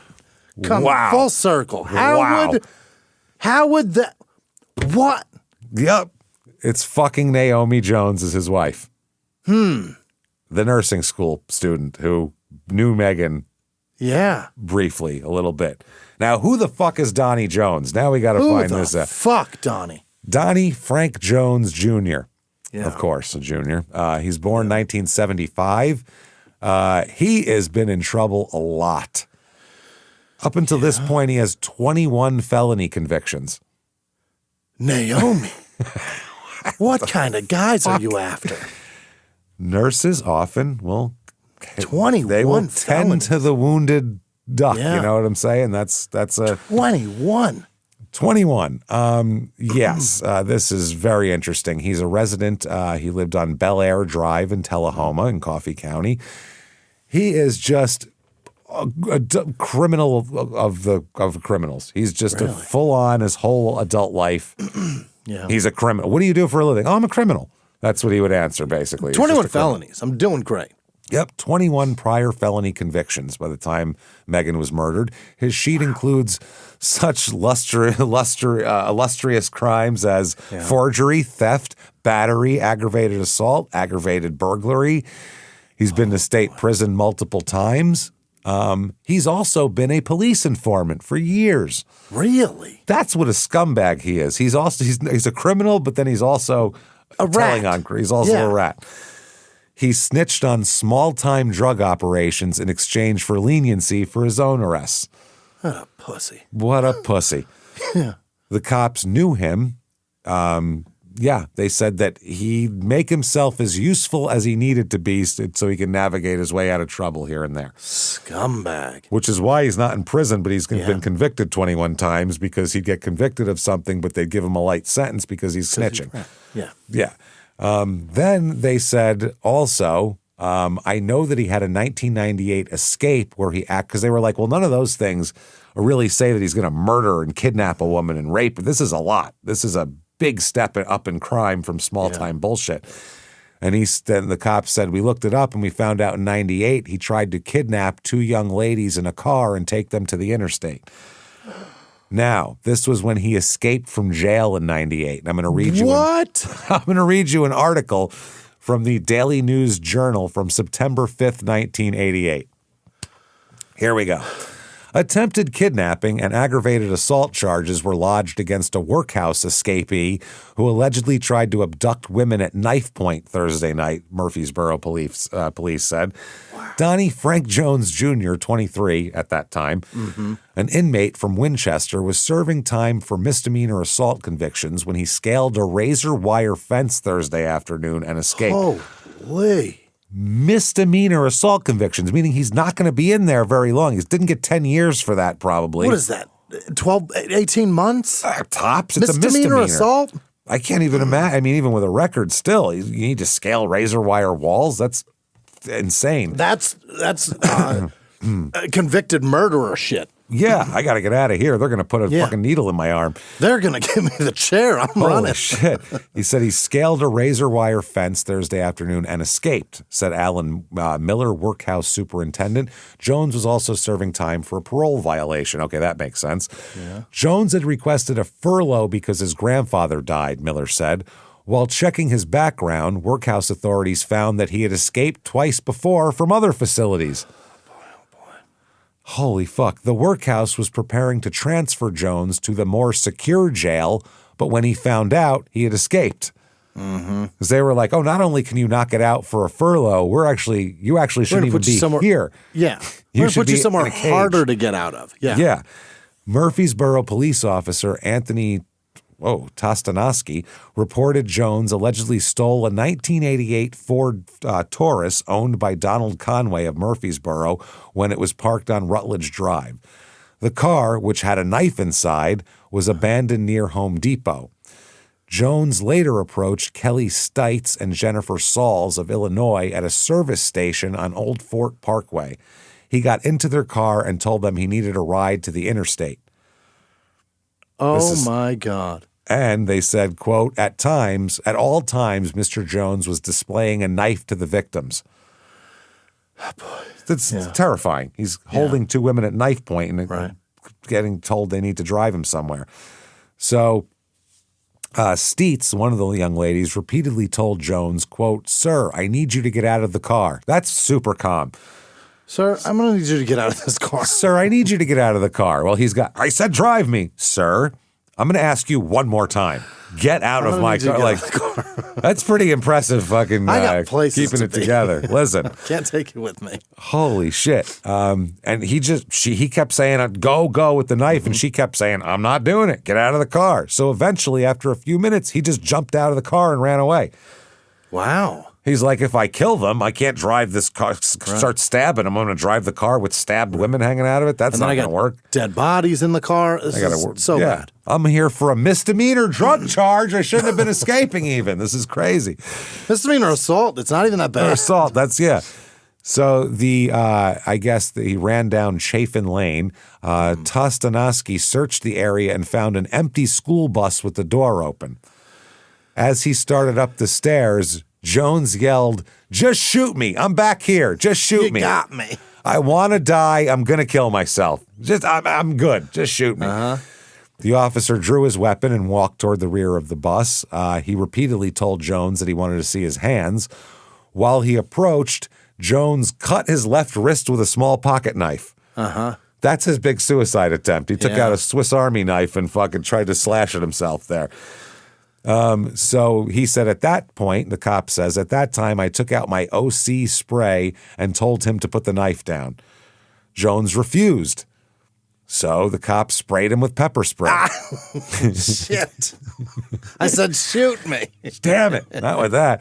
So when Jones closed his eyes, with the spray, that's when the cop kicked the knife out of his hand. Yeah. And then got on him. Officer Amy Cassidy reported Jones curled his legs around the legs of the bus seat and wouldn't let go. They were trying to get him around. Oh, my God. Think of how pathetic this is. This is really sad. This is like a 5-year-old having a tantrum. I'm just wrapping my legs around this thing, and you're not. No, you can't make me. This is ridiculous. We can, and we will. You're getting out of here. And that Officer Cassidy said he received blows to his legs to force him to release his hold. They just beat his legs. Yeah. Like the Murphy brothers beating up fucking Rick James on the couch. Probably with a stick. Probably with one of those collapsible. You're just batoning. Oh, yeah. Okay. Crack, crack, crack. 3 shots on the shin. You'll let go. You'll let go. So then they said they asked him about the attempted kidnapping, and he said, quote, "It was me." We know. We got it. He goes, "It was me. I just want to die. My grandfather's dead, and they wouldn't let me see him. I just want to die." Okay. That's what he said. So Jones told police that he had abandoned the car and where he abandoned it even. So they found it near Home Depot with his workhouse clothes inside and another knife. So this is who we're dealing with. My God. He was charged. Naomi likes that guy. She's married to him, for Christ's sake. He was charged with attempted aggravated kidnapping plus possession of a weapon, theft, and escape. Yeah. All this from a misdemeanor assault charge, you fucking dummy. How long did he do for that shit? Well, I'm not sure exactly, but 2 weeks later, there's an article in the newspaper, quote, "More guards are needed at the Rutherford County Workhouse," officials have said. Before and since an inmate escaped late last summer, but tonight they're going to do something about it. The County Commission's Public Safety Committee meets at 6 tonight in Suite 205 of the courthouse.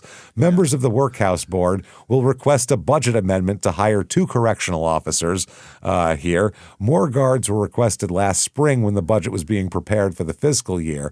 The superintendent said, "I don't understand why it wasn't put in the budget." He said that they need money for 2 guards, which would have helped. Imagine that. All they're asking for is 2? 2. It was turned down, which is hilarious. And then someone escaped. They're like, how about now? Holding chicks at knife point. What about now? Now can we have 2 extra guards, you fucking dummy? They probably let him escape. Yeah. Let him escape. We'll get to hire more people. You know what I mean? He stole a man's Taurus, for Christ's sake. Shit. So, the Workhouse Board voted September 3rd to request the budget amendment so he could fill the 2 jobs that were in the budget. The starting pay for the guards is $1998. Is it $32,000? $20,450. Fuck you. Not a chance. Fuck you. You could work, if you want, you could work in a toll booth and make more than that. What year was that? 1998. 1998, I made $9,000 working at a pizza joint. Part-time. Exactly. There's not a fucking chance. I'm watching guys like this. Fuck you. Fuck you for 20 grand? For $10 an hour? Nope. Eat my asshole. Not happening. Not a chance. A dick. all the way. Suck my hemorrhoids. The annual cost for 2 guards is $41,000 because of health benefits and workers' comp costs. Wow. So, basically, he got time served for that and got out. The time he was in for the misdemeanor, whatever, they just ran it all concurrent with that, and he didn't get any time for that, really. He broke out of jail, stole a car, held 2 women at gunpoint, ran away, got fucking pepper sprayed, beaten with batons, had to be dragged off a bus, so that's even resisting arrest. I mean, you could pile the charges to the moon, and they were like, just keep doing what you're doing. It's good.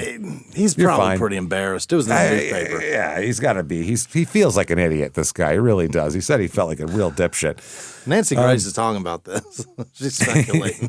Yeah. Now, what they said, he's had 21 prior felony convictions. He has 13 forgeries in Coffee County, aggravated assault, aggravated burglary, attempted kidnapping, assault, and 2 felony escape convictions. Convictions. This is crazy. Wow, that's a lot. They said ranging from forgery to aggravated assault. Now, more crime here. Scattered public records that you can pick up on here found some more crimes besides those. Counterfeit controlled substance. I guess selling a counterfeit controlled substance. So selling somebody oregano. Selling burner bags, basically. Probably selling bad pills or bad powders. Probably. This was a 3rd offense for him for doing this, by the way. He does this a lot. That's a Class E felony. Forgery over $10,000. That was one of the 13. Theft of property, burglary, drug-related felonies, certain amounts of what? Anhydrous ammonia violations? What the fuck is that? Anhydrous ammonia? Is that something you use to make something else? It's got to be. It's got to be an additive to something, maybe a meth thing I could see. That sounds like something you'd put in meth. Mm-hmm. Ammonia? Fuck yeah. Then they also found, they had to do some digging here, a 1993 rape arrest for him. Oh, what? Gee, the more you look into him, the more he's starting to really look like the guy here. They said, it was not documented very well, but it seems like that's something happened in 1993. There was some sort of rape arrest. We don't know if he was convicted for all of that. He's also a dad, though. Stop it. Of course. Remember, Naomi. He's got too many kids to fit in the Mustang. Right. He's got 4 of them. He's got a wife. He's got Naomi here. She goes to the nursing program at Motlow State Community College. He has, most counts put it at 4 kids. Multiple young children he has. My God. At least 4. He drives a red pickup truck, sells drugs on the side. And basically, neighbors said if you ask him what he did for work, he gives kind of a vague non-answer and then changes the subject. Yeah. Rape, forgery, escape, whatever comes across. Yeah. So Naomi is the connection here. They weren't in the exact same class, but Naomi was there first, but they overlapped for a while. Got it. That's how it went. And Donnie had even driven Naomi and Megan to clinical rotations a couple times. Oh. So that's how he knew her there. Now, the burner phone, this is the same burner phone they find out we'll talk about. You know what? We'll save that for a second. Okay. Crime scene connection. Okay. We'll get to the burner phone when we do the GPS stuff. The crime scene, Ewalt Road, is a remote stretch of blacktop along the edge of Timms Ford Lake. The nearest building was a church over a half mile away. Okay. The nearest house was across a small bridge. So this wasn't a road where people would hang out after dark, really. There's no street lights. There's no neighbors, no security cameras. This is where you'd go when you don't want people to see what you're doing, essentially. Yeah. Donnie grew up in this area. Is that right? Oh, yeah. His family owned farm property right in this area, right in the vicinity. He knows all of these roads. He knows which roads have people watching them. He knows which roads people are on. He knows which roads are really rural and completely abandoned. Populated, Yep.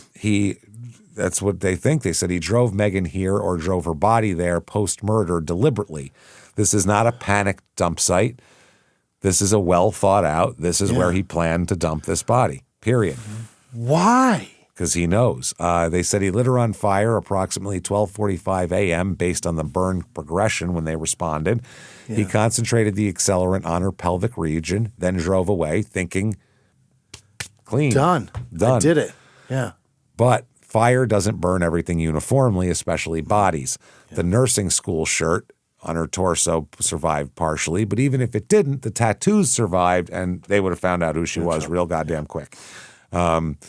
So the detectives here, Lindemann, the one who followed the burner phone trail, very good detective, by the way. Nice work. That's great detective work. Yeah. He had no leads, so he made leads out of something. Yep. I will make something a lead if I have to. I'll look for shit. That's pretty amazing. Just start knocking until somebody gives me a fucking weird answer. That's it, pretty much. He's the guy who identified all of these people. He's also the one who would answer Kelly Sharpton's texts when she would text about her daughter. It's horrible. They said this is he said Detective George Dyer put it plain years later. Megan Sharpton's last few minutes of life was pure hell and panic and fear. Mm-hmm. And they said, and Donnie Jones is just a cold-blooded killer. All right, let's talk about the GPS, because this is interesting here. Yeah. Okay. GPS, investigators obtain data from 4 devices: Megan's phone, Donnie Jones's personal phone, Timothy Gifford's phone, the guy who bought it all, and the burner phone. Okay. But they don't have her phone, right? They have the one that was called. Oh, that was at Chris's house. That's the only one they have. Mm-hmm. So they have all 4 of these devices. And what they do when they do this is when they're comparing shit in court, they'll put a big map up and they'll put all your movements and then they'll overlap them to see how they go. So that's what they do. What they find is really bad for Donnie. On the evening of July 1st into July 2nd, the burner phone moves in perfect parallel with Donnie Jones's personal phone. So meaning he has both phones. Yep. Same route, same timing. Both devices track together from Tullahoma outward into rural Franklin/Bedford County. The burner phone was in his vehicle, obviously. He's carrying both. The GPS data then maps to 3 critical locations. 1, where investigators believe Megan was first met or intercepted. Yeah. Because they think that basically she went to a place where she thought this would be, and this guy pulled up behind her, and she thought that he was the guy she was supposed to meet. So she got out of the car voluntarily to talk to him, and that's when he could have disabled her, basically. Location 2, Jones's family farm property. Oh, what? That's where it went down, not by the pink person, all that horse shit the other guy was saying. They said that this property is where the rape and murder are believed to have occurred, is at his family farm, because that's a place where he could go and have plenty of time, and he knows who's there, and he knows who's watching. Then location 3 is Awalt Road, which is the disposal site. So we see his phone with the burner phone going through all this. The Jones family owned several farms in that area, and that's where they felt she was murdered, on the farm property. So they go to the farm property that the GPS led them to, because that's where he was that night. So let's find out if he left any evidence. And they find a burn barrel there. Really? Not the same one, obviously, that she had, because it's back at their house. But they look in the burn barrel, and they find charred remnants of a purple scarf with star patterns printed on it. It's hers. It's hers. So she was there. Megan's sister, Carrie, recognized it immediately because she'd given the scarf to Megan as a gift. So she knew. God. Jones had burned it along with whatever else might have connected him. He stripped his truck down, probably burned all that shit. He burned the scarf. He used his burner phone. He created a false alibi to claim that he was with his kids all night, but the GPS says otherwise. The burn barrel still has ashes. They said that's where we feel like she was murdered. Which is wild. Now, remember what she said to her friend when she was 12. I'll leave scraps of me all over the place. I'll leave scraps of clothes for you to find me. And she did on accident. How did we find her? Scraps of clothes left behind. That's amazing. That's wild shit. That's crazy. You know what where the car was left where he abducted her? Is that where he caught her? Probably. That's where they think. Yeah, because otherwise he's got no way to move that car. Exactly. How would he have moved the car? Yeah. This is not a 2-man operation. Right. This is a one person doing this in the dark by himself. Yep. So this is fucking horrible. Obviously here. Then they find out something even crazier. No. Through his phone records, they find out that on the burner phone, he'd used the same burner phone to call several other numbers, most of them belonging to women working in elder care and nursing. Megan wasn't even his first choice. He just went down the line of phone numbers that he had until he found somebody that would agree to do this. Why does he? This is insane. Why is he?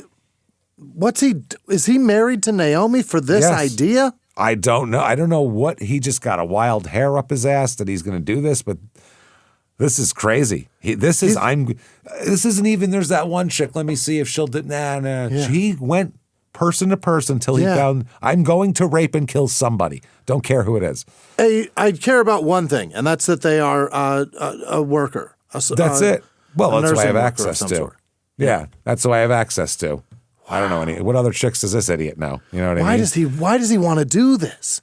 I don't know why anybody wants to do this. This is disgusting and horrifying. Yeah, but I mean, why did he get this wild hair? That this is. I don't know. This is fucked up. The cop said he's just a cold-blooded killer. I don't know what else. I know that's a little too reductive for the whole situation. And psychologically, we'd like a bigger picture, but in the end, that's what we got. He's just a fucking murdering asshole. The why is so important to one side, not to not to the law. No, but this I want to know why so bad. What's wrong with this fucking guy? Yeah, apparently a lot, because based on his past, he's a lunatic. Fuck? So what they do is they announce an arrest in the case, but what they do is they don't arrest him for murder yet. Okay. They arrest him for weapons possession.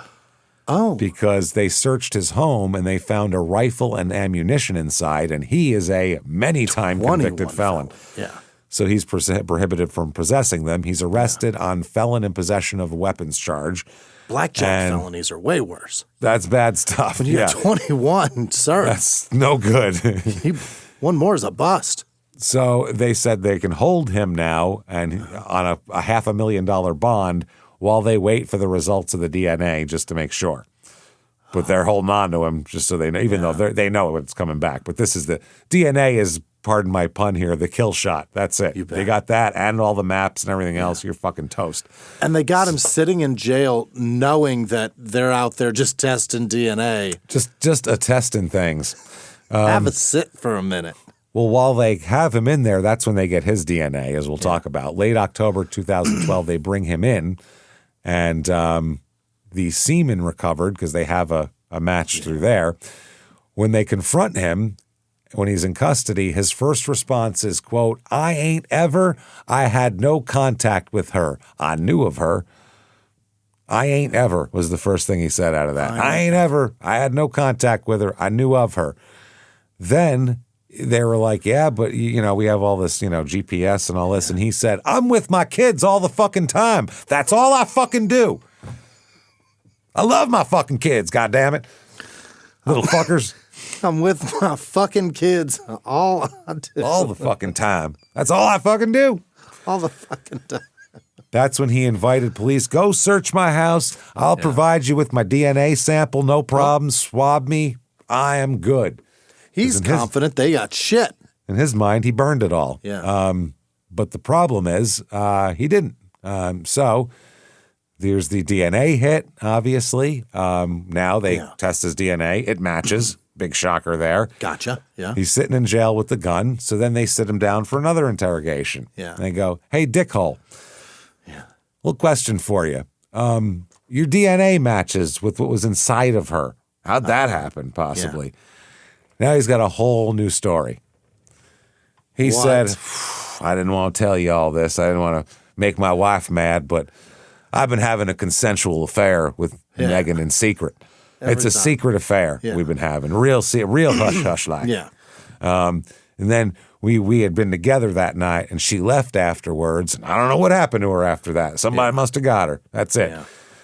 So, She likes guys named Ani, like Ronnie and Donnie. Donnie, all sorts of people. He's got another Robbie, affair going. Robbie. Oh, that's right. That's right. Yeah. Whatever. So they're like, okay, interesting. Tell us more. It's funny. So they go through all the shit, and they're like, well, you've never contacted her before, and she's never contacted you. Right. None of her family knows who you are. None of her friends have ever heard of you. Yeah. Don't think you were having that secret of an affair. Sorry, Chief. She may not be sleeping with her boyfriend's roommate. And how many people could she possibly be having affairs with? We don't. Yeah, this is crazy. Now, October 26th, 2012 is graduation day at the Tennessee Technology Center in Tullahoma. They held the ceremony there, and 18 of Megan's classmates received their degrees, including her. They put Megan on the program. Yeah. They decorate her seat. They leave her a seat there. When her name is called, everybody stands up, and her mom goes up and accepts it. And she said, I'm not the only person that should be sad. Every patient that she would have had, every person that she would have touched should also be lost like I am. So she said that she wanted this and she worked hard for this, and she's she's getting her diploma, even though she's obviously not going to use it. Now, November 5th, 2012, a Franklin County grand jury returns an indictment against Donnie Jones for first-degree murder, 2 counts of, this is crazy, especially aggravated kidnapping. I didn't know that was a charge, but I really like that. Especially aggravated. Now, there's aggravated, then there's, hold on a minute. This is secret aggravated. Egregiously aggravated kidnapping. This is a lot. Double aggravated. A higher aggravation level, what does that equate? Especially aggravated. I think that means you killed them afterwards, probably. Has to be, right? And 2 counts of aggravated rape as well. Ooh. So he is lined up very fucking well for certain things here. The DA says he's been charged with first-degree murder and will face justice in our court system. This is rural Middle Tennessee. We don't see things like this here. We don't experience that level of brutality or violence or just coldness. Well, you do, because you're looking at it now. You got it, The family reaction, Carrie, that's Megan's sister, talks about how hard this has been for everybody. Sure. She said, July 2nd was definitely one of the worst days of my life. I received the phone call and my world was turned upside down. She said that her sister was very trusting. She said she was under the impression that there was a job opportunity. So she was going to help her family and herself and to help this so-called person. She was doing it to do better for everyone around her, and she got taken advantage of. She said, my goal is to be Megan's voice and to let others become more aware that it's right here and that it's very real. And if I could help one other person from what my sister had to go through, then that's me speaking for her. Sure. And she says, they asked her about the court hearings approaching. And she said, I hope that there's peace for Megan. I hope that there is no justice. I hope that there is no justice, and that I know that sounds crazy. I just hope that it never happens again. She may not be here in flesh and blood, but she's here. Her soul and her spirit are still here, and they always will be. So he pleads not guilty. Yeah? Really? He's shackled hands and feet, walks into the courthouse, and there is Kelly, mom, holding a picture of Megan. He starts mouthing words to the gallery. We don't know if it's directly at her, to everybody saying, I didn't do it. I didn't do it. That's what he's doing. He's mouthing words. I didn't do it. Not me. Get him, Kelly. Just no. Kelly is watching. Now, these people are fucking decent, nice people. Really? They're not that type. You don't walk in front of me when I know they got your DNA saying I didn't do it. I'll fucking open you. Yeah, no, these people this is a very nice family. Good for her. That's why she's so nice and want to be a nurse and want to help people. And I mean, their kindness trickles down. And I'm the same way. I want to gut you, but I get this. Kelly says he knows it in his heart. The universe knows who's guilty. I don't have to argue with him. The police have done their work. This is a person who is very settled and sounds like they've gone to therapy. Yeah. They got his DNA. They got his DNA. You don't have to fight. Don't make it on you. Yeah. The detective also said that, in this preliminary hearing, he brings up the 98 escape with the kidnapping, saying this is a thing that he does. Wow. So they said 14 years before Megan, he tried the same move. During one of his felony escapes, he carjacked 2 young women by force and ordered them into their own car and made them drive toward the interstate and picked up the attempted kidnapping charge. Mm-hmm. So the evidence against him, wow. Jesus Christ. It's a lot. They have DNA, GPS, Timothy Gifford's testimony, the burn barrel on his family's farm with scarf remnants. They have a lot. It's pretty heavy, yeah. But the way their prosecution's working here, they're really not haphazard. They are basically going at this like it's a close case. Okay. They're dotting the I's, crossing the T's. They're doing everything they need to do. They talk about also the burner phone that he used to call multiple women as well. And that is wild. The sheriff said Jones had attempted the same scheme with at least one other woman before targeting Megan. That woman had decided to bring her mother along to the, quote, interview. She didn't show up alone. When Jones saw she wasn't alone, he didn't even do the interview. He just canceled the meeting. What? He just said, never mind, got in his car and drove away because she showed up with somebody. She was dead fucking meat, this girl. Yeah. They bring her into court, dead meat. Very smart. Mm-hmm. Yep. Think about that. She goes, how would you even feel like that? Yeah. Holy fuck, this person had me in his sights, ready to... So smart of her to bring her mother. Because it was a rural area. Yeah, don't fucking go out there by yourself. So, they think that the Jones family farm is where he did it. Megan's car was found 15, 20 miles away, and then the other one was the disposal site, nothing more. Yeah. Took her from there, brought her here, did what he did, brought her there, dumped her, threw the purse as he's driving. On his route home. That's it. The death penalty is on the table. Of course. Yeah, the DA says his office is still considering it.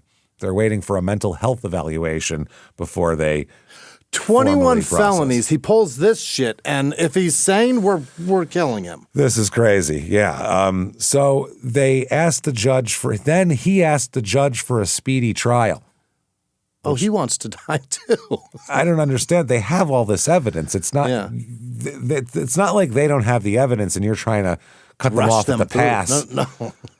This just gives them more time to really arrange the evidence in a really, palpable Getting way. It speedy is bad for you because you want to get professionals to dispute the shit that they're going to say. Exactly. And it doesn't end up being very speedy as the pretrial motions grind on here into early 2013. Yeesh. Then on February 4th, 2013, here, death penalty on the table. Yeah.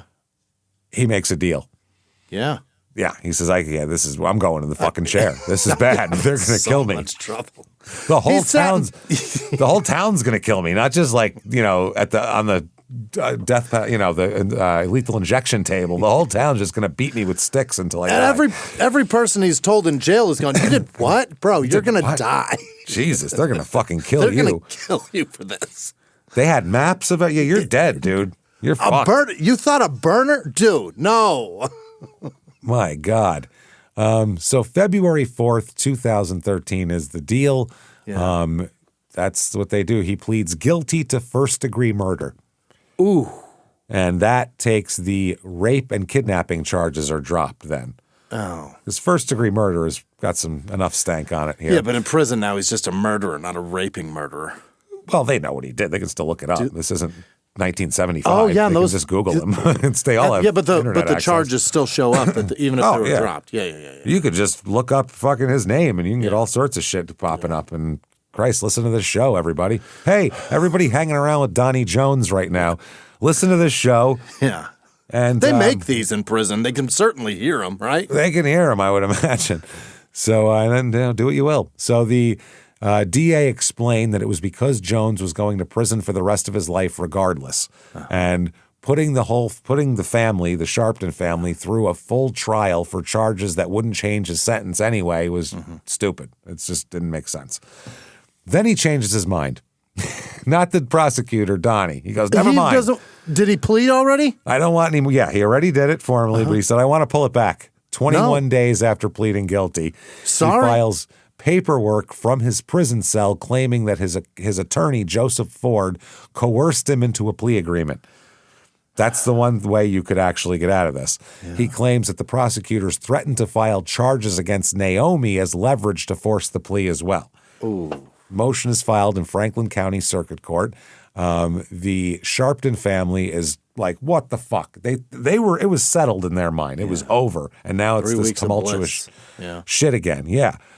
Kelly, the mom, who said she just began to try to process her grief, tells reporters she drove out to the bridge where Megan's body was found when she heard about the filing. She just needed to be somewhere around where Megan was. An attorney is appointed to handle the motion. A mental health evaluation has already been ordered. This drags on a little further now into 2014. In the end, a circuit judge hears Jones's new motion that ultimately formally withdraws his request to go to trial and reinstates the original judgment. Fuck you. You pled guilty. You pled guilty. You're still guilty. All right. They said now the original judgment goes back into effect. The state, of course, had no objections. I was quite satisfied with the judge's ruling on it. Okay, that's what the family said.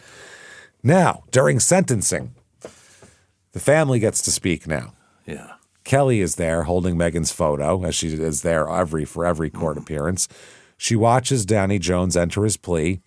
And then she spoke to reporters and she said, we're letting Donnie Jones go today. He gets nothing more from us. We've never been hung up on what he gets, death or life, just as long as he's off the streets. As the healthiest, most mature. Pretty well done, yeah. Well done, Kelly. Well done. Can't imagine what you're going through, and to have that. Terrible. That's incredible. She says the family plans to use the money donated in Megan's memory to establish a nursing scholarship at the community college in the Tullahoma area. She told a reporter, my heart is open and bleeding and it will never close. Yeah.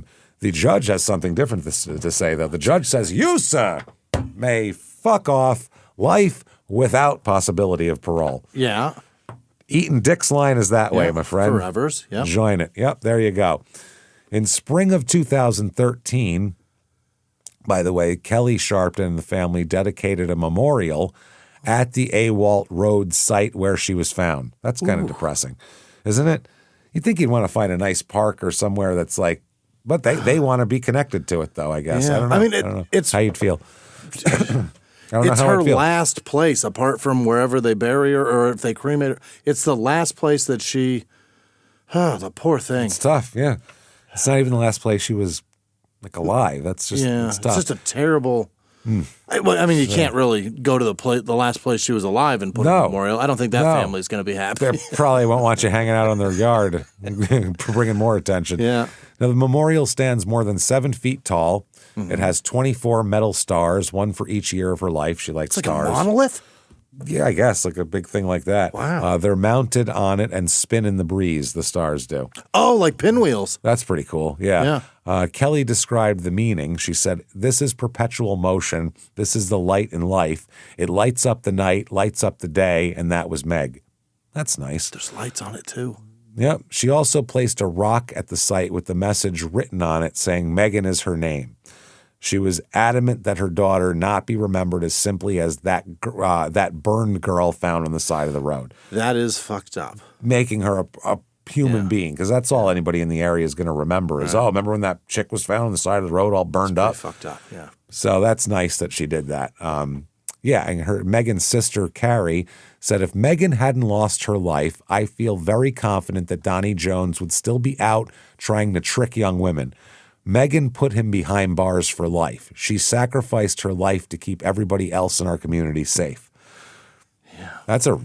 These people are like aggressively healthy, like aggressively mentally healthy and these people are kind and compassionate. Absolute opposite of Naomi. What the fuck is her problem? Don't know what and I don't even know what her deal is. I don't know if she knows anything about this, if he kept this all to him. I don't know. If she doesn't know anything about it, she lives her life with blinders. Yeah, she's married to a piece of shit. She married a guy with 21 felonies, so you gotta. That's a girl that'll overlook a lot. She is pretty forgiving, I would say. Oh boy. So Brittany, her friend who was told to look for my clothes there, she said, quote, she's like, if anything ever happens to me, Brittany, look for clues, look for signs, don't stop looking. I'll leave scraps of my clothing to lead you. And that's exactly what she did. Megan definitely wasn't a pushover. I think she was naive to danger. Big difference. For me, Megan is my hero. She's literally saved everybody else that would have ever come in contact with him. Yeah. Is Brittany another one of her sisters? Anybody. Is that what it was? No, that's her best friend. She's just a friend. From the time she was a kid. Yeah. So she's the one watching true crime with her. Now, if this couldn't get any fucking sadder. What are you going to do to me today, James? Any worse. This is horrible, man. Okay. November of 2013. Yeah. This is only 13 months after poor Megan was dead, was murdered. At a hotel in Chattanooga, Kelly Sharpton, mom, is found dead from an apparent suicide. Oh, Kelly, no. She couldn't take it. That's horrifying, man. She couldn't take it.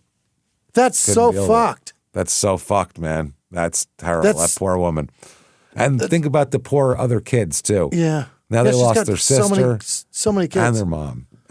I mean, and that's another person that this guy killed. That's exactly what they said. The detective Dyer said Jones essentially killed them both. Sure did. What a piece of shit. What a complete and total, utter pile of fucking excrement this guy is. Oh, poor Kelly. That's horrid. She went to a hotel to do it. Chattanooga. She probably lived with people and didn't want them to have to discover it. She went to a hotel in Chattanooga, pronounced dead at the hospital. That is fucking terrible. Awful. Her absolutely awful. Her obituary said that she's survived by her parents, her children, and of course her fiance, Don Cornelius Jr. Is that right? That's what it said. Wow. And as on the Megan's obituary, it listed her parents as Kelly Sharpton and Don Cornelius Jr., which we know that's not her father. That's why I was wondering what happened to her father, because her mother's boyfriend was listed as her, other parent in the obituary. So, and her last name was not Sharpton, was it? Kelly's? No. Kelly Sharpton was her name. Megan Sharpton was. It was Megan Sharpton. Yeah, they all have the same last name. Okay, so they all have mom's last name. They all have either that or she kept the father's last name. Or the dad we don't passed know. away, and that would make this story so much worse, James. That I don't would make it even worse. It's bad enough. Let's say he ran off into the night. He's a real jackass. It makes it somehow she kept less her sad. maiden name and named all the kids her maiden name. That's it, and she's just being strong about it. So I don't know, but that's horrifying, man. And you don't even know too. Was it the not letting it out? Yeah.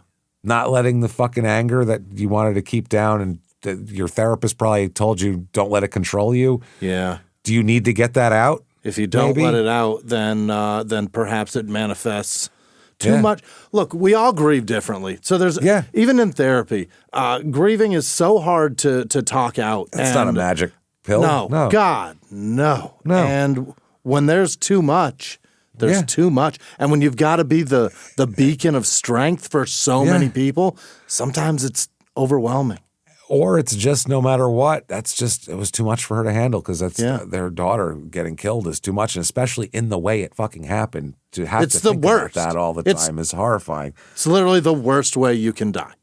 That is so fucking bad. So that's, like I said, if there couldn't have been a sadder cherry to put on top of this fucking thing, we just did it. Now in 2017, there's an episode of Murder Comes to Town on Investigation Discovery called Answering the Call. That's the title of the episode. This is now on HBO Max or whatever the fuck it is. It's on there. It's not good. I'll be real honest with you. I knew it wasn't going to be good because from the very beginning, they put up a chyron that says some names and timelines may be altered. And it's like, why? Why am I watching this then? Why don't I just watch fucking Knives Out then? You know what I mean? At least that's funny. This is horseshit. What'd you do what am I watching? Yeah, this is stupid. Events, times, everything's changed. Well, what the fuck?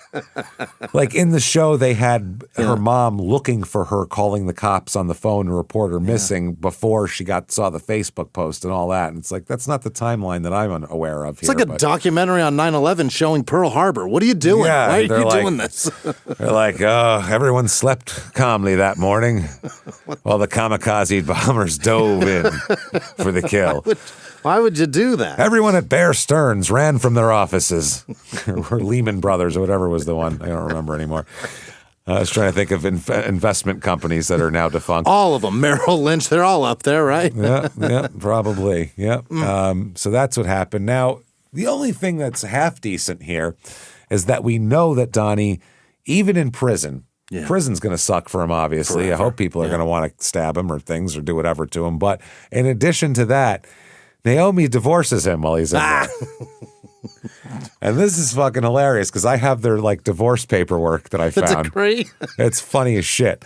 So we normally wouldn't go over something like this, but we kind of have to because it's just fuck Donnie. You know what I mean? Yeah. So they said the plaintiff, this is an appeal from Donnie filed after a judgment against him in the divorce. They said basically that Naomi filed this divorce action against Donnie on October 20th, 2017. So she didn't file until then. He was 5 years? Yeah, he was 3 years, almost 4 years of convicted, sentenced to life without before she actually filed anything. A lot of people say, I'll wait for you until they start realizing how long I'll wait for you really is. How long life without parole is? Yeah, that's a long fucking time. So they said that Donnie has been, at all times during the pendency of this case, incarcerated at the Riverbend Maximum Security Institution in Nashville, Tennessee. On November 13th, 2017, appellant answered his wife's complaint for divorce, raising issues regarding the party's residence, the party's 3 minor children. Now it's 3. It was 4 before. Maybe the one's an adult by now. That's possible. Maybe. 3 minor children. I'll bet you're right. Yeah. And the appellees requested child support. What fucking... He's in prison forever. She wants child support. What do you want? Ramen noodles from this man? What does he have? She wants his half of everything in the house. So she wants to... I mean... That's what she wants. She wants that, but she also wants child support. Yeah, but in lieu of that, so if they get a divorce and they separate everything, she wants child support. And since he can't pay it, she's just going to say, then just give me everything. No, she wants child support from a monthly thing. Now, I don't know. Maybe that's what she could say. That's how she would get it. But that's not what she's looking for. No. She wants child support. Now, I don't know if maybe he's got some kind of inheritance since his family owns a bunch of farms. If maybe he gets some kind of farm income. Yeah. There's some sort of soy windfall he gets or some shit. I don't know what he's doing. Whatever it is. Yeah. But this is crazy. So she wants child support. He then she filed a motion requesting that the trial court waive the mediation requirement. What am I go sit in maximum security prison with this guy? I'm not coming to Nashville to sort this out. No, and set the matter for a final hearing. The trial court granted this motion in 2018, and the matter was set for a final hearing. So they skipped mediation. Yeah, they said you don't have to skip it. He's in there for life. Yeah. Then in 2018. Donnie, files a motion requesting that he be allowed to participate in the final hearing via video communication or telephone. Yeah. Can I at least be there? Yeah. Okay. Now, there's a law that says the court may hold a hearing under this part at a county jail or facility operated by the department, or may conduct the hearing with video communications technology that permits the court to see and hear the inmate hear the inmate, and that permits the inmate to see and hear the court and any other witnesses. Okay. The trial court, however, didn't deny it. They just declined to rule on the motion. Yeah. And instead just proceeded with the final hearing. They didn't even say no. They just said, fuck him, and ignored it and went on. He knows what we'd say. Which is hilarious. He's got this. Fuck him. So the trial court, that is amazing, just doesn't rule. So her complaint for divorce is granted and the final order is entered. The trial court concluded that the residence at issue was her separate property, so she gets all of that, and assessed child support at $712 a month. Oh my God. Which you could work 8,000 hours a month in prison and not make $712 a month. It would be impossible to make that in prison. You make like 20 cents an hour, right? Yeah, I would say like 18 cents an hour. $712 a month. I don't know what she's expecting here. He's going to have to sell his ass. I don't care. Get in there. Fuck it. Yeah, I could do it up. So he files a timely notice of appeal. Yeah. And anyway, they have a statute here that says litigation involving self-represented litigants can be challenging and difficult. It can become even more difficult and cumbersome when the self-represented litigant is incarcerated. Yeah, that's complicated for everybody. It's not easy. No. However, an incarcerated litigant's right to meaningful access to the courts require that the litigant be afforded a fair opportunity to present his or her side of the controversy. Right. Appellate courts frequently have been confronted with cases in which the trial courts have disposed of claims either filed or asserted against self-represented prisoners without first addressing the prisoner's pending motions. No matter whether the prisoner is the plaintiff or the defendant, reviewing courts have consistently held that trial courts err when they proceed to adjudicate the merits of the claim without first addressing the prisoner's pending motion or motions. So, the Tennessee law on the issue was well settled, they said, so the court is unpersuaded by Naomi's argument on the appeal that Donnie was not entitled to a ruling on his outstanding motion. So they said, we have to at least give him a ruling on it. They said, we cannot endorse the trial court's decision to ignore a motion of substance and proceed as if it had not been filed. Okay. Clearly, precedent demands that the judgment of the trial court be vacated in light of this decision. So they said, in judgment of the Dickson County Chancery Court is hereby vacated and remanded for further proceedings. Consistent with this opinion, costs of these appeals are taxed against appellee Naomi Jones, for which execution may issue if necessary. How is it on her? The judge didn't rule on something. Yeah. It should be over now. Well, that's not fair, though. No. The judge should pay the goddamn court costs. The court should eat the court costs. She can't rule on it. Right. It would be impossible for her to have made that situation come out any different. So because they didn't rule on it and she asked that they rule on it, then when they did rule on it, they're like, well, now you made us rule on it, so now you have to eat the court costs. But they didn't rule on it. That's the point. Yeah. Well, if they just ruled on it and said no and gave a reason why he wasn't allowed to participate, it would have been fine. If they let him participate, it's fine. They just ignored it like it never happened and kept going. But it was $111 anyway. So that's what I mean. But that's all on the judge. That's crazy. Yeah, that's so she can add that to money that she has to pay, which she's not getting child support from this dipshit and everything else. So anyway, yeah, that's how it goes. That's how it goes. That's Jimmy. how it goes. Say that's how it goes, and that's how it went, and I got goat out of it. That's not good. That's how it goes. That's how it goes. Here we are. Got all ringed up. I got all ringed up. So the trial court didn't do that. They conclude that the trial court erred. And so now I guess they just have to have a new trial. It's remanded. So she's got to go back to court to try to get $712 a month from this idiot that she'll never see again. Raise your kids. Go find a better man. You'll be better. That's it. Don't let this man have any contact with those children, nor any reason to. At least 3 minor children. You can't help the adult going and seeing them, but everyone else, keep the fuck away, man. So he is transferred to different state prisons, first reportedly at Morgan County Correctional Complex. Yeah. Later, he was at Turney Industrial Complex in Hickman County. And then most recently, he was at Northeast Correctional Complex in Johnson County, Tennessee, near the Virginia border. Ooh. Way the fuck out there. So no one's visiting him. No. He is just sitting on his fucking ass in jail doing which he deserves. Good for him. This is crazy. This Kelly killing herself is horrible. I hate that part. That is so much. So fucked. And I just can't say how badly I feel for the rest of these kids whose mother's dead and their sister's dead. Yep. And it just sucks, man. It's just terrible. And I don't know. And I'm very impressed actually on this one. A lot of times in small town murder, we deal with people that might get convicted, but like in spite of the terrible bumbling work of cops or the DAs are fucking idiots or whatever it is, This was detectives that buckled down, didn't let it go. Pulled strings and followed them. Yeah. Any tiny thread there, like let me get my nails on that thing and see if anything is behind it. That's pretty goddamn impressive. And I mean, police work is police work, but most times it takes some really dumb luck. And for a dipshit just to give a stupid fucking answer, and they're like, say again, and then it leads them to a moron that bought a burner phone. Yeah. That's incredible. This all started. It's a good police work is all I'm saying. We take tons of shot at dumb cops. We take a lot of shots at them because they're fucking it all up. Yeah.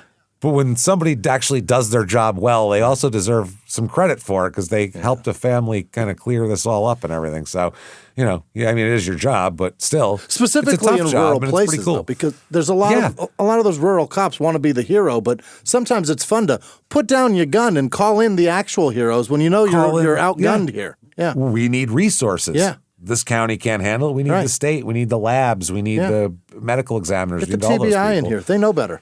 It's pretty impressive. So good job, everybody there. And Jesus, Sharpton family, that's just awful. So anyway, if you like this show, please tell everyone about it. Get on whatever app you're on and give us 5 stars. It helps a ton. Like it. Do whatever you do on Netflix for it. It helps us out. Thank you for doing that. Thanks to everyone who has done that. Head over to shutupandgivememurder.com. What's there, you may ask? What is there? Merchandise, first of all. Tons. Everything from skateboards to coffee cups to bath mats that we have, everything. Not only that, tickets to live shows. This is what you want. Next live show with tickets available is May 2nd in Denver, Colorado. Very nice theater, too. It's pretty awesome. Then we have, Buffalo's sold out. We have Royal Oak, Michigan on May 30th. Then after the summer, September 18th in Milwaukee, September 19th in Minneapolis. Right. And then from there, Dallas, San Jose, Sacramento, Tarrytown, and Boston. So come out and see us, please. That helps us a lot. And it's good for you guys because we have a fucking ball at these live shows. Boy, do we have fun. Yeah. They are a rip-roaring comedy show, and we think you will enjoy them. It's not some lecture or some shit like that. We have pictures showing all the jokes. It's really good shit. So come out and see us and do that. Shutupandgivememurder.com. You can also follow on social media at Small Town Murder on Instagram, at Small Town Pod on Facebook. So hang out with us there. Get yourself Patreon. What the hell? Yeah. Also, listen to Crime and Sports and Your Stupid Opinions as well, because they're really good shows, and we think you'd like them because they're funny. If you like this and you like us, you'll like that. So check that out. Then get Patreon. Patreon.com/crimeinsports. It is where you get all the bonus material. Everything. Anybody $5 a month or above, you get every goddamn thing we put out, all the bonus stuff. As soon as you subscribe, you get hundreds of back bonus episodes you've never heard. It's like a whole other feed of a whole other show. It's great. You get one Crime and Sports, one Small Town Murder, and you get them all. And I think you'll like them all. They kind of go together. They all fit in together. For Crime and Sports this week, we're going to do old-timey articles and ads, which is so much fun. Newspaper articles from 100 years or more ago sometimes, and crazy descriptions of wild, industrial accidents and murders and all sorts of weird shit. Then for Small Town Murder, my favorite case of the year, the Corey Richins murder trial. She's a terrible person. She was just convicted of murdering her husband, and she also wrote a book for her grieving children featuring, by the way, illegally used image of her husband in the book and all this type of shit. And it's wild.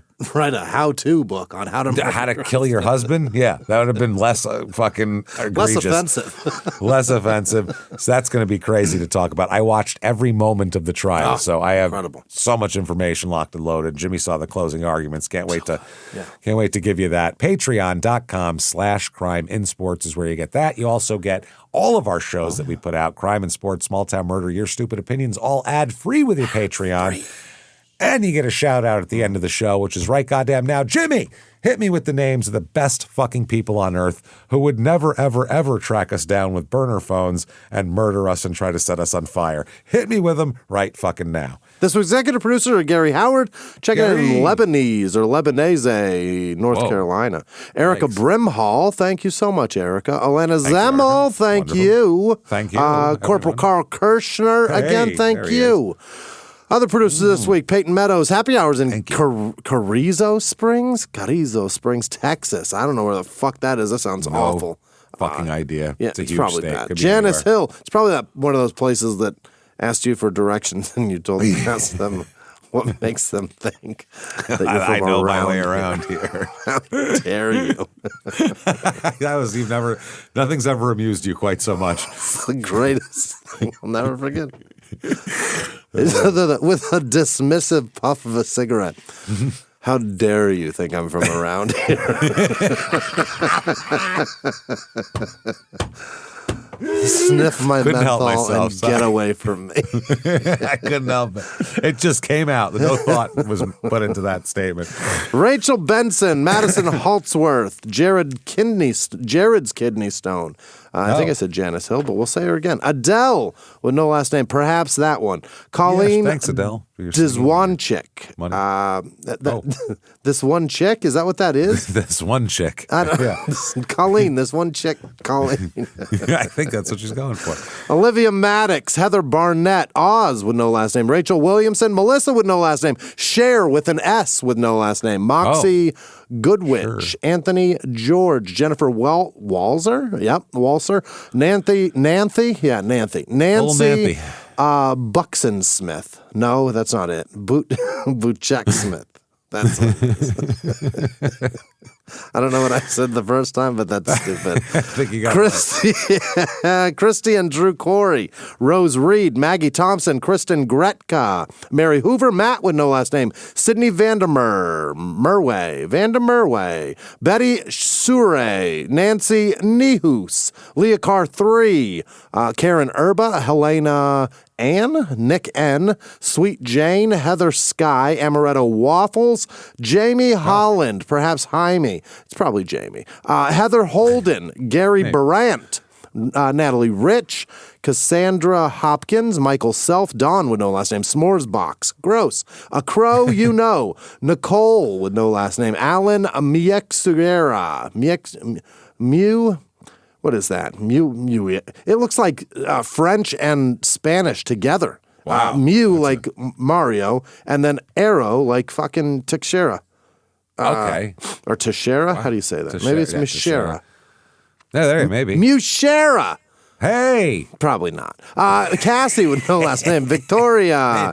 Dizdar. I love you. Victoria with a K. That looks rather Russian. Or, Eastern Bloc. Joy Gilbert. Joe with no last name. T and Flo Malone. Someone Sheena. waiting for a wall to fall down. Somebody that Not sure. probably needs food. Yeah, maybe. We'll get you food, Victoria. Sheena Haas Tillapa. Eric. Oh, and he has a last name, but he didn't tell it to us. Sarah Ferris, Just Bobby, Kim Kelly, Jim's daughter or sister. Probably his twin sister, Kim Kelly. Obviously. Nicole E.R., Kay Kuhlman, Sue Richardson, Bobby Richardson, Bobby Waterman, Jennifer Patton, Jay Champion, Anita Paulo, 125 Curiosity, Shriver Ashley, probably reverse those. Roy Pasco, Charlene Palmer. Or Carlene. It's probably Charlene. Jody Brockman, Stormy Roder, Rodney Erickson, B. Payton, Tanya Hill, Mountain Mama Hannah, Muriel, Lotta Chuar, lot of French there. Lee Matthews. A lot of vowels there. A lot of vowels. Valves. Why did I say valves? A lot of valves and vowels. Tina Christensen, Mackenzie Irish, Joshua Pettigrew, Josh Chastain, Katie Blevins, Holly O'Neill, Kevin with no last name, Genevieve, 76, Genevieve, Jackson Goltz, Paul Brown, Andrew Bootsma, Barbara Beasley, Molly Escamilla, Lucci CMF, I'm a computer. No. I'm not me. Dusty K, Margie with no last name, Sam Seeger, Bob's kid, Lori Capriati, Tish Bell, Nicole Dingman, Bunny with no last name, Michael Bello, Karen with no last name, Sanjay Sang, Melissa Kistner, A.L. Miller, Brittany Wolchief, Matthew Richards, Melvin Hancock, Weekums, Joanne Holly or Hale, Aiden Fulham, Cheryl Sams, Ashley with no last name, Kate Lucas Savage, Kayla with no last name, Katie Pace, Isaac Meow, right, meow. Cindy meow. Marshall, Angel with no last name, Danny Bellinger, Meg Clements, Kim with no last name, Robin Middlebrook, Kate Burkhart or Katie, Jennifer DeWill, John, Jennifer McGinn, Jerry Meatball. That's a fun one. Hey, Jerry Jennifer Meatball. Carey, K-Bay for you, and all of our patrons. You guys are the best. Thank you.